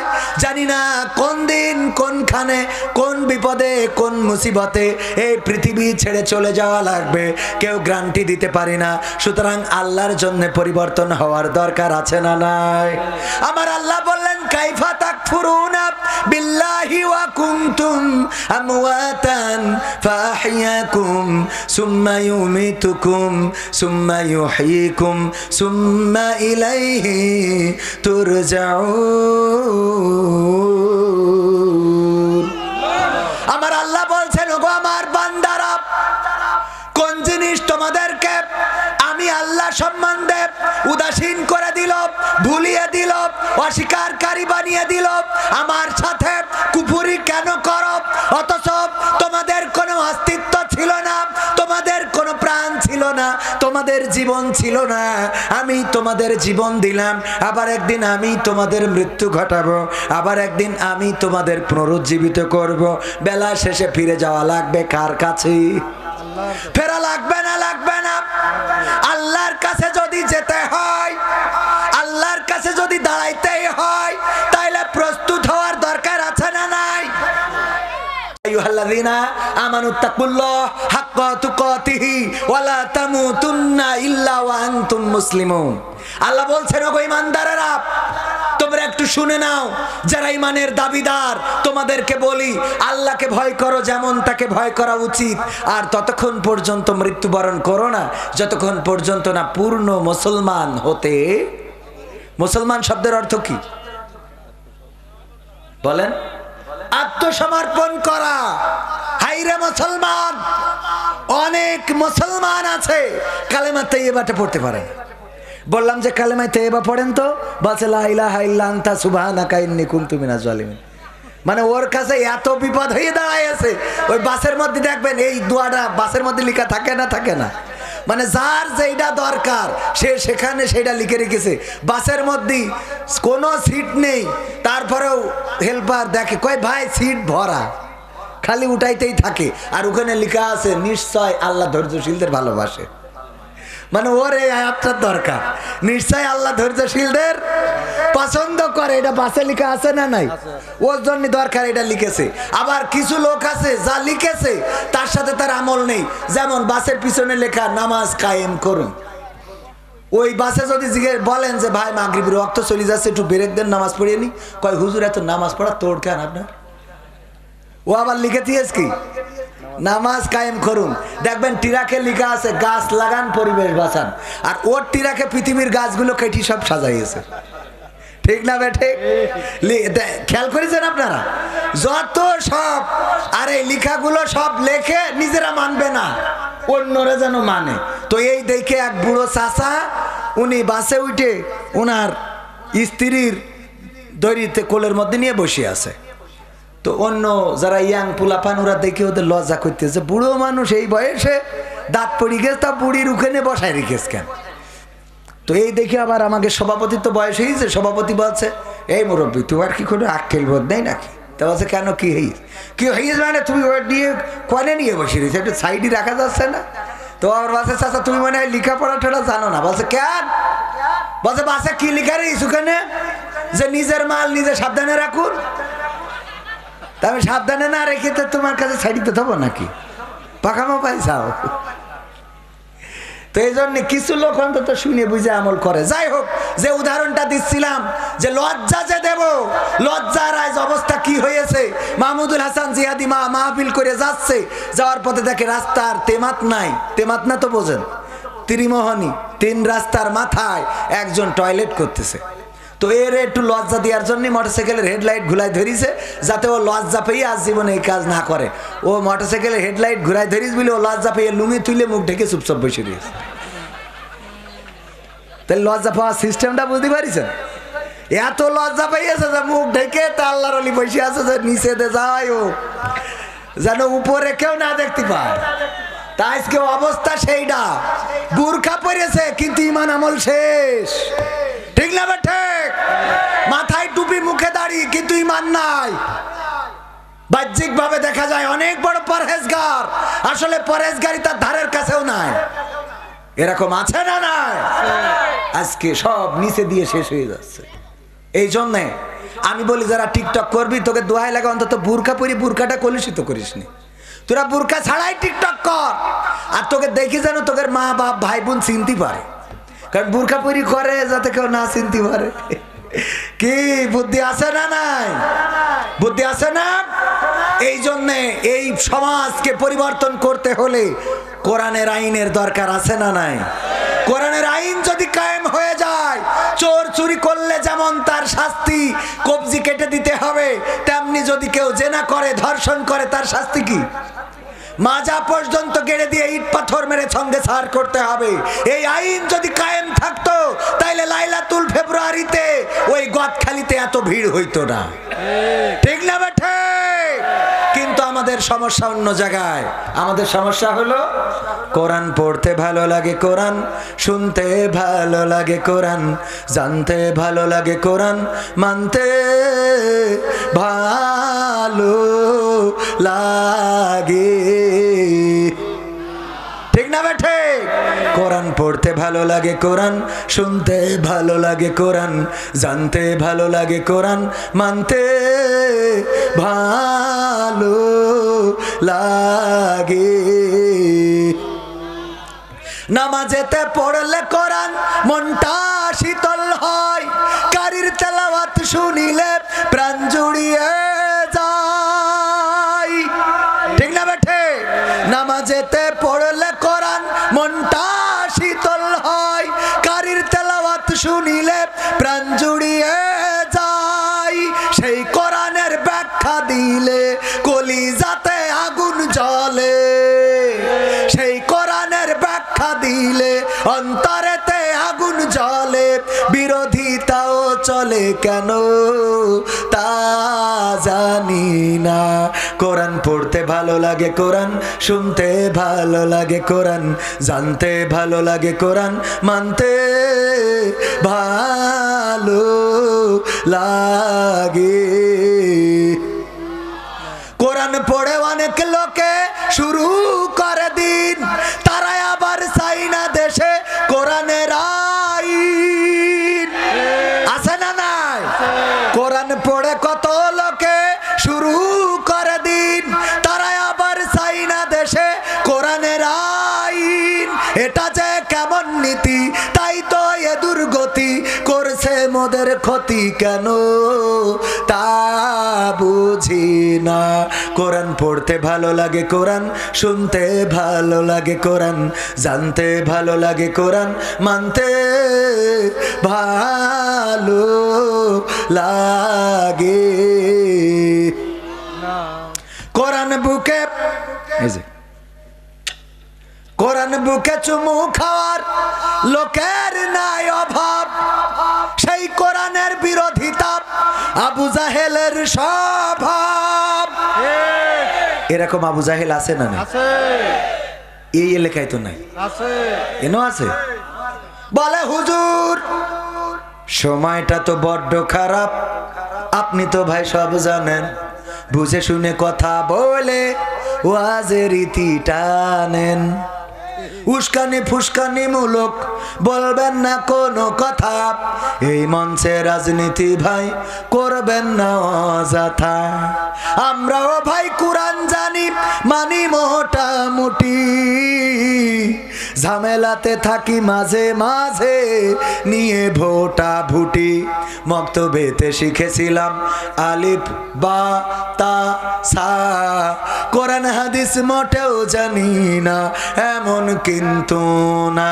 তাই রাজনীতি চলবে না ও হুজুর, রাজনীতি চলবে না, তাই রাজনীতি চলবে না ও ভাই, রাজনীতি চলবে। এবার বলছে শোনেন হুজুর এই মাহফিল এইবার না আগেও দিলাম। আমি বলছি তাই কি? বলছে গতবার ঢাকাতে হুজুর আনিলাম। আমি বললাম তাতে কি?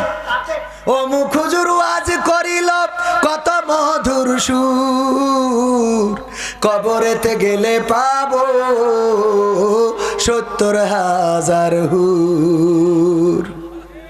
এমন ওয়াজ আছে না নাই? হুর পরি গেলে মানে রস করলে হাতে হাত করা পায়ে ডান্ডা বাড়ি কি লাগবে? তাই যদি লাগতো আল্লাহ রাসূল ৪০ বছর মক্কায় কাটালেন, কেউ কোনোদিন ফুলের টোকা দেয় না। ৪০ বছর পরে এমন কি কথা বললেন যে মক্কায় আর টিকতে পারলেন? টিকতে কি পেরেছেন? না, শুধু পারে না তা না, মক্কার আবার মদিনায় যেয়ে মারামারি করলো। ঠিক না বেঠিক? বদরের যুদ্ধ, রমজান মাসের ১৭ই রমাদান বদর দিবস। এই রোজার মাসেও রাসূলের রোজা ঠিক মতো পালন করতে তিনি, যে বাড়িতে তো খেদাই তো ভালো কথা, আবার উখেন যাইয়ে তো ডেকে নিয়ে মারামারি করছে। কত বড় শয়তানের শয়তান আবু জাহেল। সে ওই বদরের যুদ্ধে মরেছে না মরে নাই? অনেক বড় ইতিহাস। আমি এবারও যাওয়ার পরে আবু জাহেল যেখানে মরিয়ে ওর লাশ পড়েছিল ওই জায়গায় এখন বুঝাই দিয়েছে, একটা কূপ মতো গর্ত মতো ছিল, ওখানে যে যা যায় যে কাশ ফুটা নাকে ফুটা, তারপরে মানে যত রকম উচ্ছিষ্ট আছে সব মনের দুঃখই ফেলে ওখানে, যে তুই আমার রাসূলের এত কষ্ট দিছিস। তো এই জন্যই ওই জায়গাটা সৌদি আরবের সরকার একটু সুন্দর করতেছে যেন এখানে খারাপ কিছু না ফেলে। তারপরেও হাজিরা যাইয়ে থুতু নিক্ষেপ করে। আমার সাথে হজে গেল বগুড়ার ২ জন ব্যক্তি, ভ্যান চালক, কি চালক, ভ্যান চালায়া টাকা পয়সা জোগাড় করে আমার সাথে গিয়েছে। আমার সাথে মানে আমাদের সাথে। আমরা যাওয়ার পরে যখন তাওয়াফ করতেছে দেখি চোখের পানি ঝরতেছে এই ভ্যান চালকের। আমি বললাম এরাই তো জান্নাতি, এরাই জান্নাতি। কাবা ঘর তাওয়াফ করছে আর চোখের অশ্রু টপ টপ করে দাড়ি ভিজে ভিজে পড়ছে। এই মানুষটা উমরা শেষে বলতেছে ৪০টা বছর ধরে ভ্যান চালাইয়ে টাকা জোগাড় করলাম, আমার একটা কাজ এখনো বাকি আছে, বাবা একটু করাই দিবা। কইলাম কি? কয় আবু জাহেলের বাড়ি নাকি টয়লেট হয়েছে, ওখানে না হেগে তুই যাব না। আমার এই স্বপ্নটা বাকি। সত্য ঘটনা। আরে মানুষ রাসূলকে কত ভালোবাসে। আমাদের দেশের মানুষ হজ করতে যায়, ওমরা করতে যায় বৃদ্ধকালে, যে এই 7টা পাক দিয়ে এই আর হবে না আমার, যাওয়ার দরকার যে কালে সেই কালে যায়। ওর বিশাল টাকার অভাব, ওমরায় যাইতে 1,10,000 20,000 30,000 খরচ হয়, এইটা ম্যানেজ হয় না। ও 2 লাখ টাকা করি জমি বন্ধক, 5 বিঘে জমি বন্ধক রেখে দেয়, তাহলে কয় লাখ টাকা লাগে ভাই? ওমরা করেছেন? আমার ভাই এখনো ওমরা করার সুযোগ হয়নি, অথচ ইসলামী ব্যাংক নিয়ে লাখ লাখ টাকার লেনদেন, কোটি কোটি টাকা। সামনের পর কেউ তো লজ্জা দিতে পারবো না, কারণ মুখ ডেকে বসে থাকবে, ঠিক না বেটে? একটু ওমরা যাওয়ার নিয়তটা করেন, আল্লাহ কবুল করুন, আমিন, আল্লাহ কবুল করুন। বেশি টাকা লাগে না তো। আর যাই ওখানে যদি খুব অভাব পড়ে যায়, নামাজ শেষে ওই ফকিররা দাঁড়ায় থাকে, হাত পেতে দাঁড়ায় থাকবেন, যা মনে করেন খরচ হবে আবার উঠে নিয়ে চলে আসা যাবে। আমার আব্বা মারা যাওয়ার পরে এক চাচা আমার বলছে যে আমি আমাদের কত করি বললাম যে তুই আমার একটু নিয়ে চল, মাহফিলি নিয়ে যেয়ে আমার একটা চলার রাস্তা করি দে। তাই বলছে আপনার কোনো কুরআন হাদিসের জ্ঞান নেই, আপনি মাহফিলি যাই কি করবেন? বলছে তোর আব্বার সে বুদ্ধি দিয়েছিলাম। কি বুদ্ধি? বলছে আমি যাইয়ে চেয়ারে চোখ বুঝে বসে থাকবো, আপনি ওয়াজ শেষে বলি দেবেন যে এক কানা আমার মোটরসাইকেলের তলে পড়ছিল, তা ধরে নিয়ে আসি, যে যা পারেন 2-5 টাকা করে দেন। বুদ্ধি দেখেছেন কত? শয়তানি বুদ্ধির মানুষের তো অভাব নেই। একজন মারা যাওয়ার সময় সন্তানদের ওসিয়াত করতেছে, আমি মারা যাওয়ার পরে আমার লাশটা তোরা করবে কি, পুরনো গোরস্থানের কাপড় চুরি করে এনে আমারে দাফন কাফন করবি। তা বলছে আব্বা সুদ খেয়ে এত টাকা বানাইছাও, ইসলামী ব্যাংকের এজেন্ট ব্যাংক নিয়ে এত টাকা বানাইছাও, এসব টাকা কনে যাবে? তা বলছে যেখানে যাই যেখানে তুই পুরনো কাপড় দিয়ে আমার দাফন কাপনটা করবি। বলছে কিসের জন্য? আছে বুদ্ধি আছে, কারণ বুদ্ধি করে কত আলেমুলামা সাইজ করলাম, বুদ্ধি করি কত মানুষের টেঙাই দিলাম, বুদ্ধি করি কত মানুষের বিদেশে পাঠাই দিলাম, বুদ্ধি করি মামুনুল হকের এখনো কথা কয় না, আছে না নাই? আমাদের বুদ্ধির তো শেষ নেই। বুদ্ধি করতে করতে মাথায় টাক পড়া সারা। টাকলা মুরাদের বউ বলতেছে, এক জায়গায় হাদিসি শুনেছে যে আল্লাহ রাসূল বলেছে যে তার স্বামীর মুখমণ্ডল মাথায় মধ্যে মায়ার সাথে হাত বুলাই দেয়, আদর যত্ন করে কপাল টিপে দেয়, ওই স্বামীর মাথায় যত চুল আছে ওর আমল নামায় তত সোয়াব লিখে দেওয়া হয়। টাকলা মুরাদের বউ সিরকুট দেশটা, আমার উপায় কি হবে তাহলে? আমার স্বামীর মাথায় তো চাইরে নাও মাল নেই, তাহলে আমার অবস্থা কি হবে? বেকায়দা অবস্থা না? তো এখন ওই কাফন, এই দেখেন ওয়াজ একটু মন দে না শুনলি, কাফনের ওসিয়াত করেছে যে কাফনের কাপড় দিয়ে, পুরনো কাপড় দিয়ে আমার, কারণ কি? কারণ এটা একটা বুদ্ধির খেলা। কি বুদ্ধি? কয় তোদের কি বলাই লাগবে? আপা বলি যাও, মরেই যখন যাবা শেষ বুদ্ধিটা বলি যাও। তা বলছে যে খোকা, মরি যাওয়ার পরে শুনেছি ফেরেশতা জিজ্ঞেস করবে মান রব্বুকা ওয়া মান দীনুকা ওয়া মান নাবিয়ুকা। তো আমি এ উত্তর কি করে দেবো? সারা জীবন তো আল্লাহর পথে চলিনি, বরং এই পথে যারা চলি চোখের তো আরো তেজ মেরে দিছি। তো এই জন্যই পুরোনো কাফনের কাপড় দিয়ে যদি আমার কবর দিস, আমার কাছে ফেরেশতারা এসে যখন জিজ্ঞেস করবে যে মান রব্বুকা ওয়া মান দীনুকা ওয়া মান নাবিয়ুকা, আমি বলবো আমি এই প্রশ্নের উত্তর আর কবার দেবো? তো ফেরেশতারা বলবে কেন? তো বলবো আমার কাফন দেখি বুঝতে পারছো না আমি কি আজকের লাশ? কাফনের কাপড় পুরনো হয়ে ছিঁড়ে যাতে গেল, আবার এসে বলছে যে মান রব্বুকা ওয়া মান দীনুকা ওয়া মান নাবিয়ুকা। কত বড় খাটাস বুদ্ধিমান, আছে না নাই?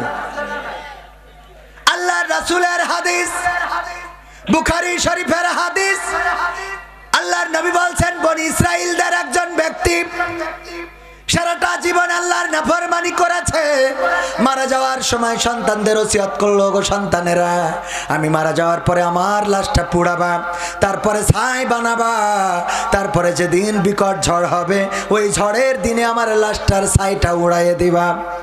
কোন কোন হাদিসে এসেছে উনি ওসিয়ত করেছে বাতাসে উড়াই দিবা এবং পানিতে সাগরে ভাসিয়ে দিবা, দুইটা কাজ করে দিবা।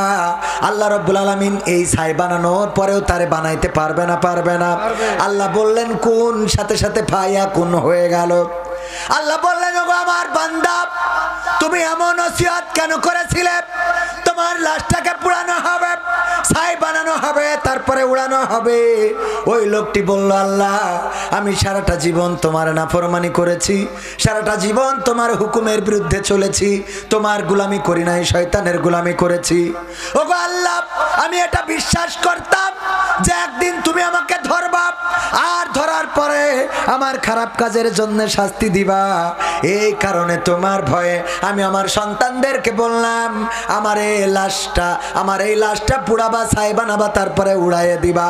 আমার আল্লাহ বললেন, তোমার মনের মধ্যে আমার এই ভয় থাকার কারণে আমি তোমার গোটা জিন্দেগির গুনাহ ক্ষমা করে দিয়ে তোমাকে জান্নাতের বাসিন্দা হিসাবে কবুল করে নিলাম। ভাইরা আমার, এখানে আমরা যারা এসেছি, এই মাহফিলটা কারো নাজাতের হয়ে যাবে, আবার এই মাহফিলটা কারোর বিরুদ্ধের সাক্ষী হয়ে যাবে, ঠিক না ঠিক? এই কোরআন একজন মানুষের পক্ষে সাক্ষ্য দেবে, আর রমজানের রোজা একজন মানুষের পক্ষে সাক্ষ্য দেবে। দুইটা জিনিস হুজুররা আছে, আমি যদি ভুল বলি হুজুররা বলতে পারেন না, এমন কথা হাদিসে নাই। আল্লাহ রাসূল বলছেন, কিয়ামতের ময়দানে কোরআন বলবে, ওগো আল্লাহ, আমি তোমার বান্দাদেরকে রাত জাগিয়ে রেখেছিলাম, ঘুমাতে দেই নাই, নির্ঘুম রাত কেটেছে তাদের, কোরআন তেলাওয়াত করেছে, কোরআন পড়েছে, কোরআন শুনেছে, কোরআন কায়েমের আন্দোলনের জন্য সময় ব্যয় করেছে। কোরআন বলবে, আমি তার নির্ঘুম রাত রেখেছি, এই জন্য আল্লাহ তুমি তাকে ক্ষমা করে দাও। আর রমজানের রোজা বলবে, ওগো আল্লাহ, আমি তাকে উপবাস রেখেছিলাম, তাকে শারীরিক যৌন চাহিদা থেকে আমি তাকে বিরত রেখেছিলাম, সুতরাং আমি সুপারিশ করছি, আল্লাহ তুমি এই বান্দাকে ক্ষমা করে দাও। আল্লাহ রাসূল বলছেন, রমজানের সুপারিশ এবং পবিত্র কোরআনের সুপারিশ আল্লাহ গ্রহণ করে নেবেন এবং ওই বান্দার ক্ষমা করে দিয়ে জান্নাতের মালিক করে দিবেন। বলেন সুবহানাল্লাহ। সেই কোরআনের সুপারিশ পাওয়ার দরকার আছে না নাই? আল্লাহ বলছেন, ওয়াইযা কুরিয়াল কুরআনু ফাসতামিউ লাহু ওয়া আনসিতু লাআল্লাকুম তুরহামুন। আমার আল্লাহ বলছেন, যখন তোমাদের সামনে কোরআন পড়া হয়, কোরআন থেকে তেলাওয়াত করা হয়, কোরআন থেকে বলা হয়, তখন তোমরা তোমাদের হৃদয়ের কান দিয়ে চুপ থেকে শোনো, যাতে করে তোমাদের উপরে আল্লাহর রহমত বর্ষণ হতে পারে। সেই আল্লাহর রহমত নেওয়ার দরকার আছে না নাই? আর মাত্র কয়েকটা মিনিট। মা বোনেরা এসেছেন, আল্লাহ মা বোনদের ব্যাপারে বলেছেন, ওয়াকরনা ফি বুয়ুতিকুন্না ওয়ালা তাবাররাজনা তাবাররুজাল জাহিলিয়াতিল উলা। ওগো নারীরা, পর্দার মধ্যে থাকো, জাহিলি যুগের মেয়েদের মতো বেপর্দা হয়ে নিজেদেরকে প্রদর্শন করে বেড়ায়ও না। কথাটা কার? কাজটা কি? পর্দার মধ্যে থাকা। এক নম্বর কাজ কি? পর্দার মধ্যে থাকা। দুই নম্বর কাজ হলো জাহিলি যুগের মেয়েদের মতো সাজুগুজু না করা। কিন্তু এখন সাজুগুজু করার আল্লাহর ওলি আছে না নাই? এত সাজা সাজে বিউটি পার্লার গুলো উন্নয়নের একটা অংশ, ঠিক না বে ঠিক? ঘরে ঘরে বিউটি পার্লার আছে না নাই? আছে না নাই? ঘরে ঘরে বিউটি পার্লার। এক মাছ, স্যাং মাছ, শোল মাছ আপনারা কি বলেন? টাকি মাছ চেনেন কিনা? এখন তো এগুলো আর পাওয়া যায় না, তো চেনবেন কি করে? আগের সময় হ্যাঁ, এখানে আমলি ক্ষমতা আসার পর পাওয়া যাচ্ছে না, দূরও না, মানে এই আধুনিক যুগ আসার পর পাওয়া যাচ্ছে না, ঠিক না ঠিক? এই মাছগুলো এখন পাওয়া যায়। এই যুবক, তোদের নেটওয়ার্কের কি সমস্যা কদিন? হ্যাঁ, আমার গলা ভালো নেই, অসুস্থ মানুষ, এখানে বুক চেপি ধরি কথা করছি, আর তোরা কথার মধ্যে ডিস্টার্ব করছিস মানে কি? তোকে তো মায়া দয়া বলে কিছু নেই, তোকে তো প্রেমও হবে না, বিয়ে তো দূরের কথা, ঠিক না বে ঠিক? একটু মায়া মহব্বত থাকার দরকার আছে না? যাকে ধরের মধ্যে মায়া নেই, আমি কথা বলছি, কষ্ট আছে, এটা কি বুঝতে পারছেন আপনারা? তা আমি কাদের জন্য কথা বলছি? আমার জন্য। যা আমি জানি তা তো জানি। আমি এখানে নিঃশ্বাস নিলেই একটা সুসের মতো, মানে লাঞ্চ ইনফেকশন হয়েছে। এর আগেও একবার লাঞ্চে পানি হয়েছিল, পিছন দিয়ে সিরিঞ্জ দিয়ে বের করা হয়েছিল, আবার সেটা মনে হচ্ছে ঘুরে এসেছে। তো ডাক্তার বললো যে একটু রেস্ট করতে হবে, তা বললাম যে এখন ইনকামের সময়, অন্তত রোজার মাস না পড়া পর্যন্ত মনে হয় রেস্ট করা হবে না। হ্যাঁ, মানে সত্যি কথা যেটা সেটা বললাম। এই সত্যি কথা সবাই কবে না বলবে? ওখানে বলছে হুজুর এক্ষুনি শেষ করে দিলি হবে না, আরো চালাইতে হবে। আমি বললাম আর এক জায়গাতে বায়না নিয়ে তুই ওরা তো কাটি করবে আমার, ঠিক না বে ঠিক? তো এই জন্য যাই হোক একটুখানি থাকা যাবে না। টাকি মাছ, স্যাং মাছ, শোল মাছ, আর একটা ধুড়া সাপ। কি সাপ? ঢোড়া সাপ। দুইজনে বন্ধু পাতাইছে। বন্ধু পাতানোর পরে গল্প করতে করতে যাচ্ছে। টাকি মাছ বলতেছে এবার রোজার মাসে আমাদের মন্ত্রী বলেছে যে তোমরা বড়ই দিয়ে আর পেয়ারা দিয়ে ইফতারি করবে, এটা ভালো না খারাপ? সাপ বলছে কে খেজুরির কি এত অভাব পড়ে গেছে? দুজনেই গল্প করছে আর ওই সাপ এরাম এরাম করছে। তো মাছ বলতেস কি ভাই রে তুই একটু সোজা হয়ে চল, তোর তো এই যে এরাম এরাম করছিস আমি তো তোর কাছেই যেতে পারছি না, তাহলে বন্ধু পাতায় লাভ হইল কি? এই কথা বলার পরে আবার কিছু দূর গেছে, যাওয়ার পরে টাকি মাছ বলছে তুই একটা গল্প বল।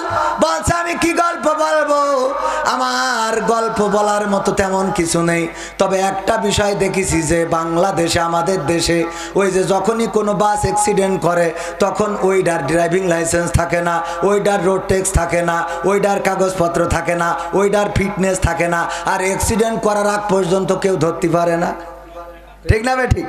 অ্যাক্সিডেন্ট করার আগ পর্যন্ত ধরতে পারে না। অ্যাক্সিডেন্ট করার পরে ওই বেইলি রোডে আগুন লেগে গেছে, ওইটা লাইসেন্স নেই, কাগজপত্র নেই, এই নেই তাই নেই, সব যখন পুড়িয়ে যায় আগুন ধরে যায় তারপরে খুঁজে পায়। আর এতদিন কি করে? কথা কয় না। এতদিন কি করে? এতদিন কনে কি করে আজ আর বলবো না, অন্যদিন এসে বলবানে, সময় যেহেতু অল্প। তো এই মাছ বলতেছে দোস্ত তারপরে কি বলছে, তারপরে যা বলবো। ওদিক মাছ বলছে তুই যে গল্প করছিস আমার কান পর্যন্ত পৌঁছচ্ছে না, কারণ তুই তো এই করতেছিস, সোজা হয়ে চলতে পারিস না। ওর এই কথা বলার পরে সাপ বলছে তোর সাথে আমার কাটাকাটি, তোর সাথে বন্ধুত্ব করার দরকার নেই। বইলে সাপ একদিকে মাছ একদিকে। সাপ যাইয়ে জাল পেতে আইলো আমার ভাইজান, ওই জালে বেঁধে গেছে। বেঁধে যাওয়ার পরে জালে যদি সাপ বাঁধে মাছ আর বাঁধে? ও তো বিপদে পড়ে আছে যে কেউ যদি উদ্ধার করে, কিন্তু ও ডাকতেছে বাঁচাও বাঁচাও, আর সাপরা মনে কাছে গেলেই পরে ধরবে, এই মাছরা মনে কাছে গেলেই ধরবে। এই জন্য কেউ জালের কাছে আসে নাই। ভাই মাঠে যাই দেখে মাছ বাঁধা কি সাপ বেঁধেছে, এই জন্য এই সাপের দড়ি টান টেনে করে মেরে আলির পরে থুয়ে দিয়েছে। ওই মাছ আবার ঘুরতে ঘুরতে যাই দেখে আলির পরে একদম সোজা।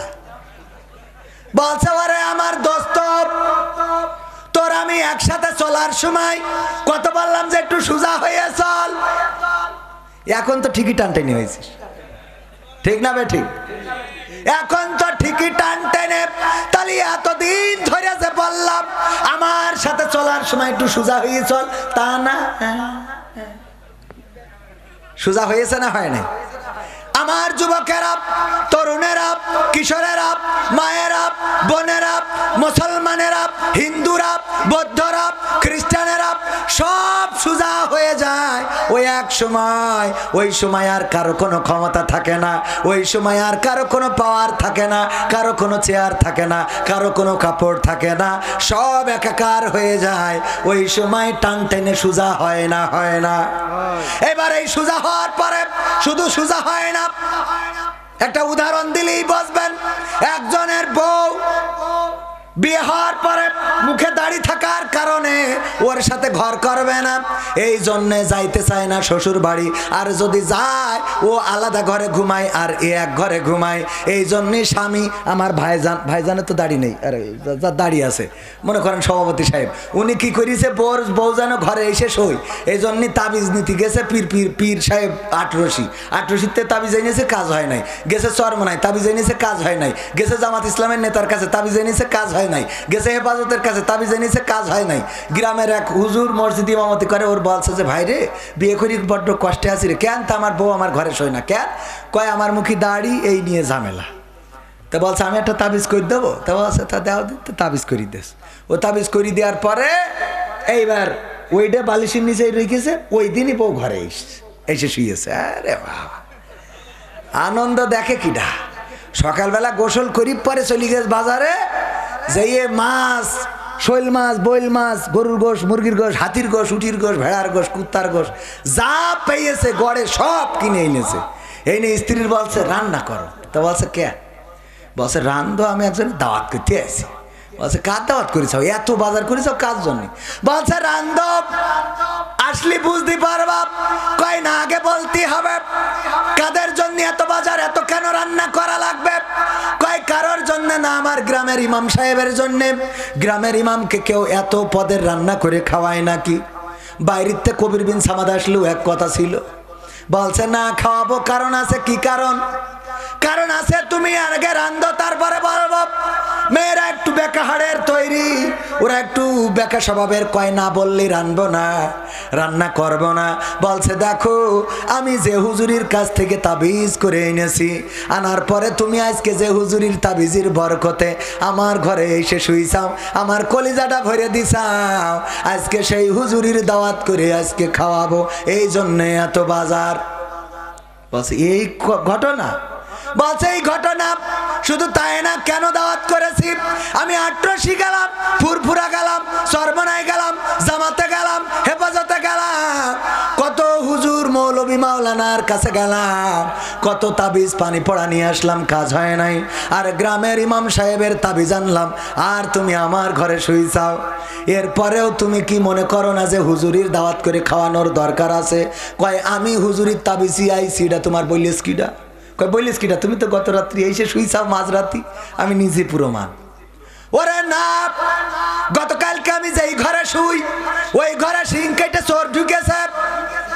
চোর ঢুকার পরে ওই ঘরের মধ্যে আইলা বাইলা সোনা দানা টাকা পয়সা টিভি ফ্রিজ যা ছিল সব বের করে নিয়ে গেছে। লাস্টে আমার দিকে তাকাচ্ছে, আর কিছু যখন নেই, আমি মনে করলাম আমারও কি নিয়ে যায়, তাই ভয়তে তাড়াতাড়ি করে এই ঘরে চলে আইলাম। বোঝা গেছ তো? আমি কারোর তাবিজে আসি নাই। স্বামী বলছে ওরে আমার স্ত্রী রে, আর ঘরে ঠিকই আসলি, কিন্তু ঘরটা খালি করার পরে তুই যদি যখন সিং কেটেছে তখনও আসতিস, তাও অন্তত কিছু সম্পদ রক্ষা হতো না? হতো না? কথা কয় না, হতো না? হতো না। তেমনি ভাবে ওগো আমার যুবকেরা, ওগো আমার তরুণেরা, ওগো আমার কিশোরেরা, ওগো আমার মায়েরা, ওগো আমার বোনেরা, সবাই ঠিকই সুজা হয়ে আল্লাহর রাসূলের কাঁধে চড়ে বিসমিল্লাহি ওয়া আলা মিল্লাতি রাসূলিল্লাহ বলে রাসূলের কাঁধে তুলে দেওয়া হয়। এমন একটা সময় কবরে রাখা হয় যে কবরে থাকা ফেরেশতারা বলে ঠিকই এই ঘরে আসলি, কিন্তু সব খালি করে তারপরে আইছিস। ঠিক না বেঠে? তোর তো আর কিছু অবশিষ্ট নেই। আর কটা দিন আগে গুছাই গাছাই আসার দরকার ছিল না? ছিল না? এখন যাদের হুজুর ভালো লাগে না, ওয়াজ ভালো লাগে না, কোরআন ভালো লাগে না, হাদিস ভালো লাগে না, আল্লাহর পথে চলা ভালো লাগে না, রাসূলের পথে চলা ভালো লাগে না, আমার ভাইজানের দাড়ি ভালো লাগে না, এরকম আছে না নাই? দাড়ি রাখলি চুলকা, নিজেরও চুলকায়, অন্যের দাড়ি রাখা দেখেও চুলকায়। ভাই ভালো মানুষ, কিন্তু ভাইরা কোনো উঠে পারিনি, উঠবে না। মার হাবা বলছে, মার হাবা। আল্লাহ আমার ভাইজানের মুখে দাড়ির ব্যবস্থা করে দাও, বলে নামে। আমার ভাইজানের মতো অনেকে আছে, দাড়ি নাই তো নাই, নামাজ পড়ে না, রোজা করে না, আবার বলে সংবিধানে রাষ্ট্র ধর্ম ইসলাম রাখা যাবে না রে, বলে না? বলে না? আর আমি ওদের ব্যাপারে বলেছি সংবিধানে রাষ্ট্র ধর্ম ইসলাম আছে বলে তোমার কেন জলে রে বন্ধু, তোমার কেন জলে? শয়তানে জ্বালে কি আগুন তোমারই বগলে, তোমার কেন জলে রে বন্ধু, তোমার কেন জলে? ইসলাম হলো শান্তির ধর্ম, আছে সুবিচার, অন্য ধর্মের প্রতি কভু করে না অবিচার। মিলেমিশে থাকার কথা, মিলেমিশে থাকার কথা দিয়েছেন নবী বলে, তোমার কেন জলের টাকলা, তোমার কেন জলি? ঠিক না বেঠে? ইসলাম সংবিধানে রাখা যাবে না। আবার যাই ভোট আসে মাথাতে টুপি খোলে, 5 ওয়াক্ত নামাজের জায়গায় 10 ওয়াক্ত পড়ে। কেমন করে পড়ে? আপনার বানিয়া বাহু, তাই তো? বানিয়া বাহু যখন এসেছে, বানিয়া বহু, বানিয়া বহু এই গ্রামে এসেছে ভোট করার জন্য। আসরের নামাজ আজান হয়ে গেছে, বলতেছে তাড়াতাড়ি আজান হয়েছে কিনা, বলছে হ্যাঁ হয়েছে, নাও তাড়াতাড়ি নামাজটা পড়িয়ে নি। নামাজ পড়িয়ে নিলে আবার এখানতে যেয়ে যখন আবার এন্দায় গিয়েছে, যাওয়ার পরে বলছে আজান হয়েছে কিনা, বলছে হয়েছে, নামাজও হয়ে গেছে। বলছে এইসব তালি যারা যারা পড়নি আবার দাঁড়ায়। পিয়াজ বলতেছে আপনি যে ওখান থেকে পড়িয়ে আসলেন, তো অসুবিধে নেই, এখন যত পড়িয়ে নিতে পারো, 5 বছর তো আর পড়বো না, সুতরাং এখন যত পড়ে পারা যায়, ঠিক না বেঠে? এইভাবে ব্যবহার করে। ইসলাম ভালো লাগে না, কোরআন ভালো লাগে না, আবার যখন মরে যায় তখন ওরে হুজুর ডেকে নিয়ে জানাজা দেওয়া লাগে, হুজুর ডেকে নিয়ে জানাজা পড়ানো লাগে, তারপরে কবরে নামানো লাগে। কবরে নামানোর সময় হুজুর বলে বিসমিল্লাহি ওয়া আলা মিল্লাতি রাসূলিল্লাহ। বলেন এই কথা কি সত্য বলে না মিথ্যা বলে? যেই ব্যক্তি দুনিয়ায় থাকতে আমার রাসূলের পথে তো চলেই নাই, আমার রাসূলের সুন্নাত দাড়ি রাখে নাই, আমার রাসূলের সুন্নাত টুপি পরে নাই, আমার রাসূলের সুন্নাত পাঞ্জাবি গায়ে দিলে কয় হুজুর কাপড়ের দাম বাড়বে না কেন? একা যে 3 জনের জামা হইতো তাই একা গাইতে বসে আছেন। তা আমি কই আমরা নাই 3 জনের তো একা গাই দিছি, এটা ঠিক।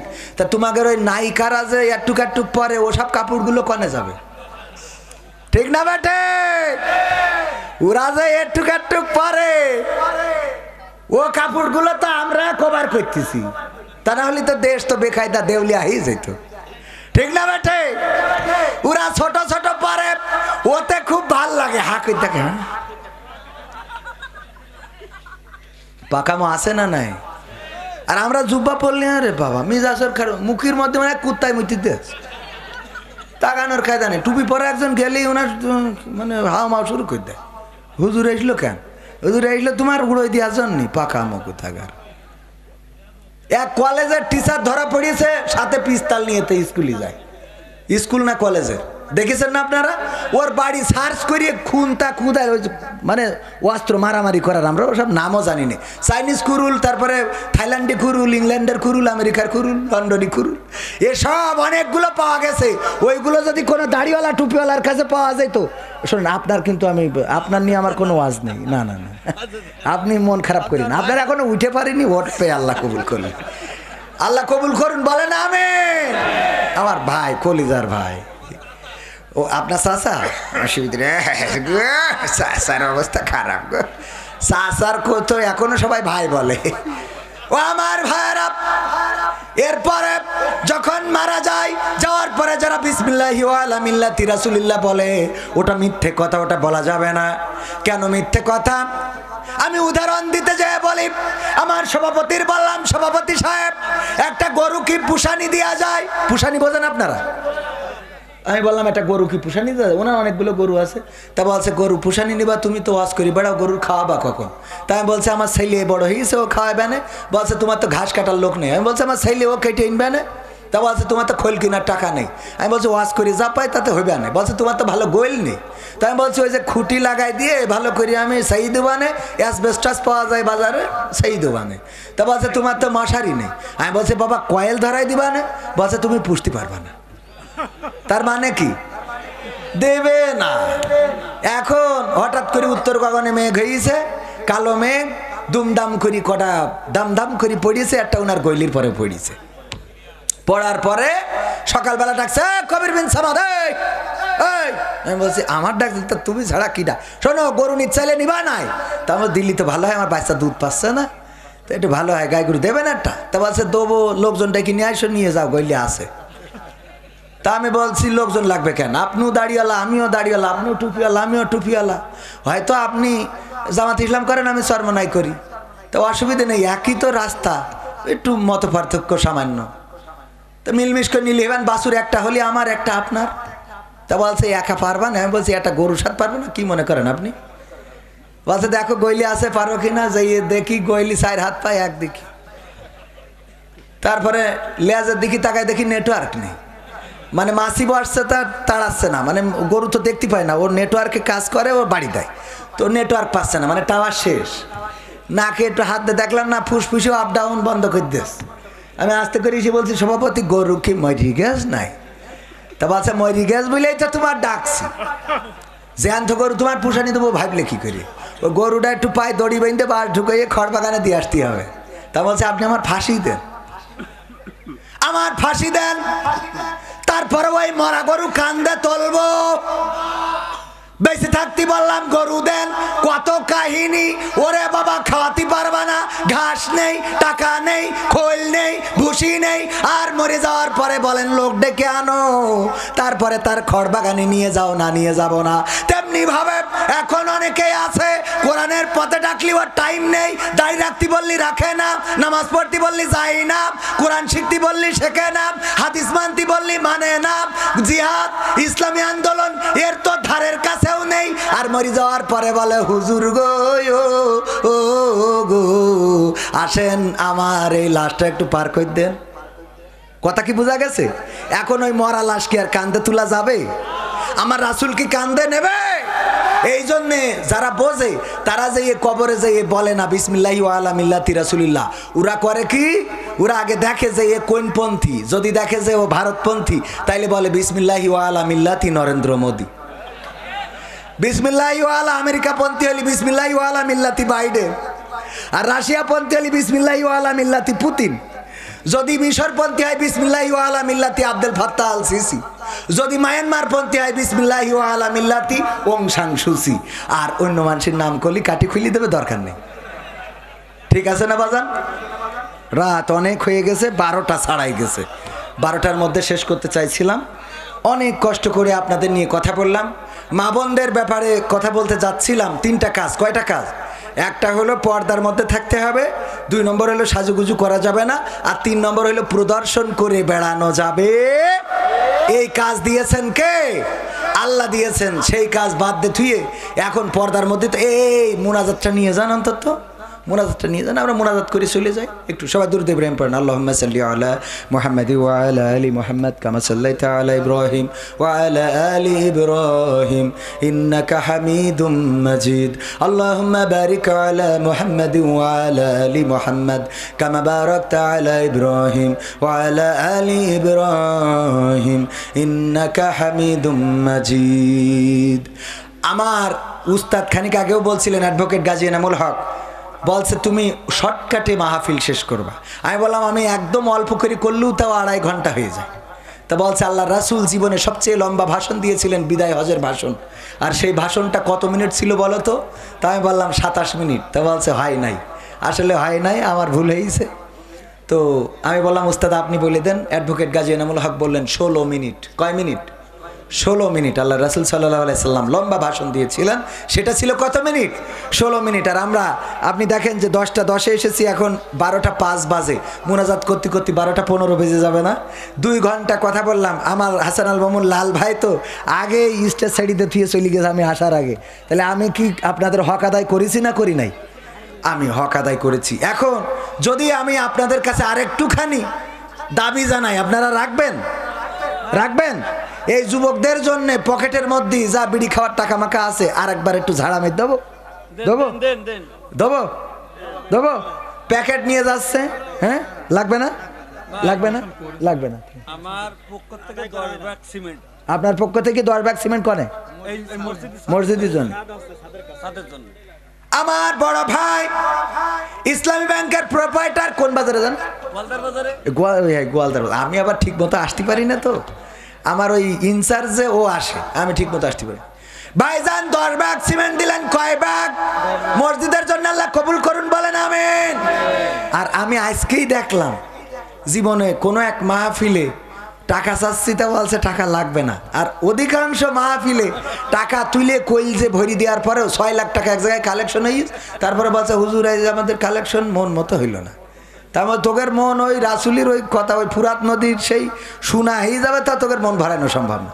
এরকম আছে না নাই? আল্লাহর শুকরিয়া আদায় করলে নিয়ামত বাড়িয়ে দেন কে? আপনারা যা দান করেছেন তাতে ওরা সন্তুষ্ট, আর আপনাদের কাছে বিরক্ত করতে চায় না। আর কোনো কথা না থাকলে মুনাজাত। আলহামদুলিল্লাহি রাব্বিল আলামিন। রব্বানা যালামনা আনফুসানা ওয়া ইল্লাম তাগফির লানা ওয়া তারহামনা লানাকুনান্না মিনাল খাসিরিন।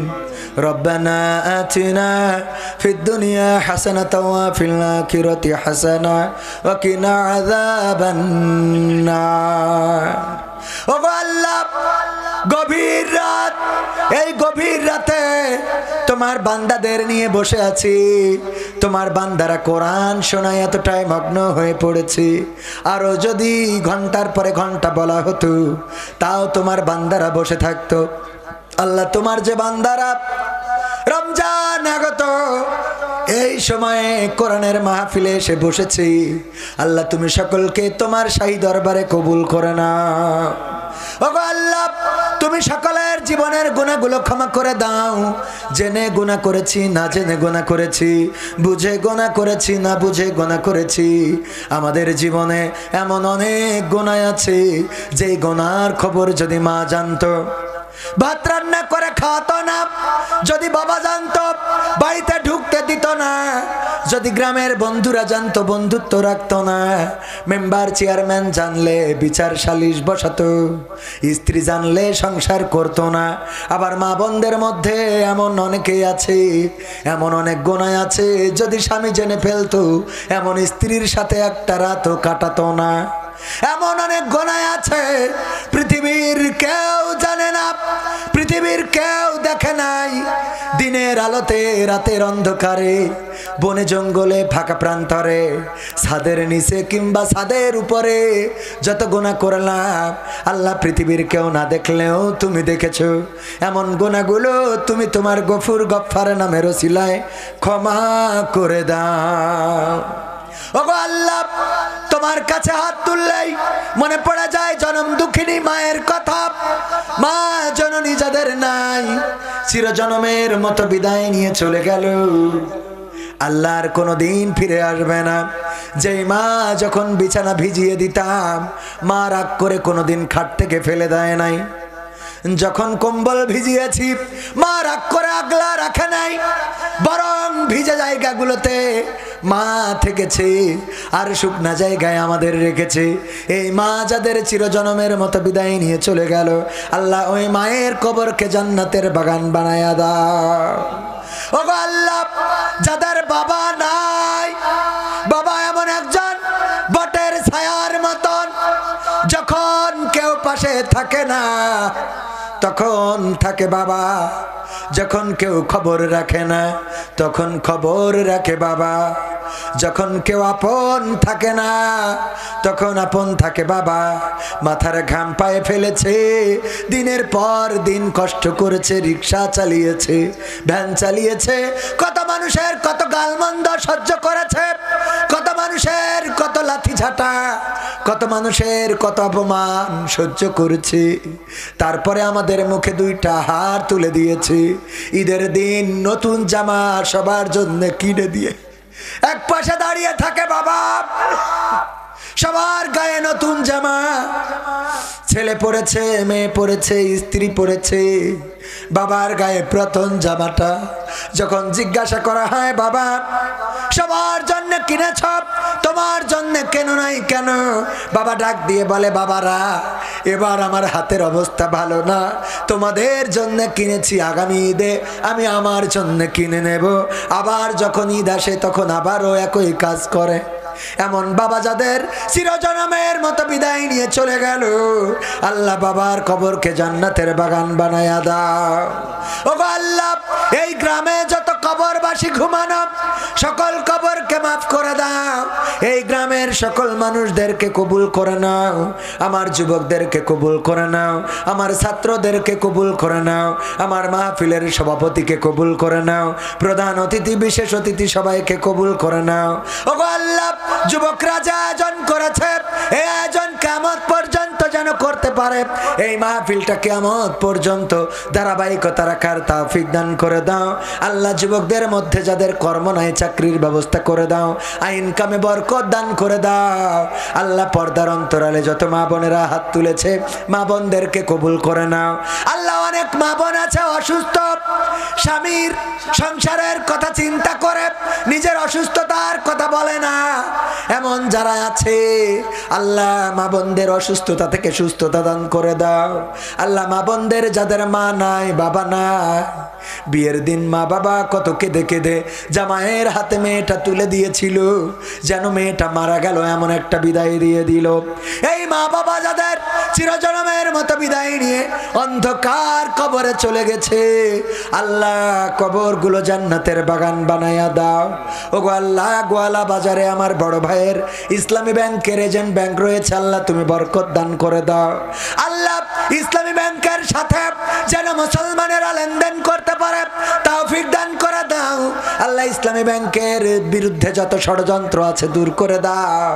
আল্লাহ তুমি তোমার এই ব্যাংকটাকে যারা প্রতিষ্ঠিত করেছিল তাদেরকে তুমি জান্নাতের বাসিন্দা হিসাবে কবুল করে নাও। ওগো আল্লাহ, তোমার কাছে খাস করে ফরিয়াদ করি, আমার মতো অনেকেই অসুস্থ থাকতে পারে, নিজের জন্য তেমন একটা দোয়া করি না, নিজের ডাক্তার দেখানো তেমন একটা হয় না, আমার ডাক্তারের কাছে নিয়ে যাবে এমন আপন তো কাউকেও খুঁজে পায় না। নিজে অসুস্থ হইলে নিজেই গাড়ি চালায় হাসপাতালে গিয়ে ভর্তি হই। বাবাকে হারাইছি 22 বছর, মাথায় হাত বোলানোর মতো কেউ নাই। আল্লাহ এতিম তুমি ছায়া হয়ে বড় করে দিয়েছো। গতকালকেও যখন নিঃশ্বাস নিতে পারছিলাম না, নিজে গাড়ি ড্রাইভ করে হাসপাতালে গিয়েছি। আল্লাহ তুমি জানো, কথা বলছি, নিঃশ্বাস নিচ্ছি, বুকে কত ব্যথা তুমি জানো। আল্লাহ কত কষ্ট করে কথা বলছি। আল্লাহ সুস্থতা দান করে দাও। আল্লাহ ভুল ভ্রান্তি থাকলে ক্ষমা করে দাও। তোমার অপছন্দনীয় কোনো কাজ করে থাকলে ক্ষমা করে দাও। আল্লাহ যদি হায়াত না রাখো ইমানের সাথে মাউত দাও। আল্লাহ তোমার কাছে খাস করে ফরিয়াদ করি, আমার মতো অসুস্থ যারা, আল্লাহ সুস্থতা দান করে দাও। আল্লাহ আমার রনি ভাইকে কবুল করে নাও। এই মাহফিলের জন্য দিনরাত পরিশ্রম করেছে, আল্লাহ তার হায়াতে বরকত দান করে দাও। ও আল্লাহ, স্টেজে আরো গণ্যমান্য ব্যক্তিবর্গ আছে, কেউ বা বর্তমান চেয়ারম্যান, কেউ বা সাবেক, কেউ বা বর্তমান মেম্বার, কেউ সাবেক মেম্বার। আল্লাহ তুমি সকলকে কবুল করে নাও, নেক হায়াত দিয়ে দাও। আপনজন যারা কবরে, কবরগুলো জান্নাতের বাগান বানায়া দাও। ওগো আল্লাহ, রমজানের মাস রোজা রাখার তৌফিক দান করে দাও। তোমার কাছে খাস করে ফরিয়াদ করি, বাংলার জমিনে তুমি আলেমদের মুক্তির ব্যবস্থা করে দাও। মামুনুল হককে মুক্তির ব্যবস্থা করে দাও। আল্লাহ কওমি, আলিয়া, চরমানা, জামাত, হেফাজত যত মত পার্থক্য আছে কোরআনের জন্য দূর করে দিয়ে সবাইকে এক ঐক্যবদ্ধ করে দাও। আল্লাহ চরমনা বলো, আল্লাহ চরমনায় হেফাজত, জামাত, আওয়ামী লীগ, বিএনপি, জাসদ, বাসদ যারাই আছে বাংলাদেশে কোরআনের জন্য এক পতাকা তলে আসার তৌফিক দান করে দাও। আখেরি ফরিয়াদ, মালাকুল মাউত কবে আসবে জানি না, জানটা নিয়ে উড়াল দেবে, পড়ে থাকবো লাশ হয়ে। কেউ আর ওই দিন বলবে না কবির বিন সামাদ সাহেব কোথায়, বলবে লাশটা কোথায়। কাফনের কাপড় জানি না কোন দোকানে রেডি হয়ে আছে, কোন বাঁশঝাড়ের বাঁশটা রেডি হয়ে আছে জানি না, কোন কবরের মাটিটা তৈরি হয়ে আছে জানি না। যেদিন মারা যাব ওই দিন কাফনের কাপড় চলে আসবে বাড়িতে, মসজিদের খাটিয়াটা আসবে, গোসল করাবে, কাফন পরাবে, জানাজা পড়াবে। তারপরে যখন কবরের দিকে নিয়ে যাবে, মা কাঁদবে, খোকারে কে আমার ঔষধ কিনে দেবে। বাবা কাঁদবে, খোকা কে আমার লুঙ্গি জামা জুতা কিনে দেবে। সন্তান কাঁদবে, কলিজার টুকরা চিৎকার করে বলবে, বাবা কে আমাদের মাথায় হাত বুলিয়ে দেবে। ওগো বাবা কে আমাদের স্কুলের রেজাল্ট এনে দেবে। না, ওই দিন কারোর কথায় সাড়া দেব না। সবার গগন বিদারী চিৎকার উপেক্ষা করে কবরের দিকে চলে যাব। কবরে নামাবে, বাঁশ গেড়ে দেবে, মাটি ছুঁড়ে দেবে, আর কেউ কোনোদিন খবরে নেবে না। আল্লাহ এই মরণ যেহেতু দিবা, রোড অ্যাক্সিডেন্টে মরণ দিও না, কোথাও আগুন লাগায়া পুড়ায়া মরণ দিও না।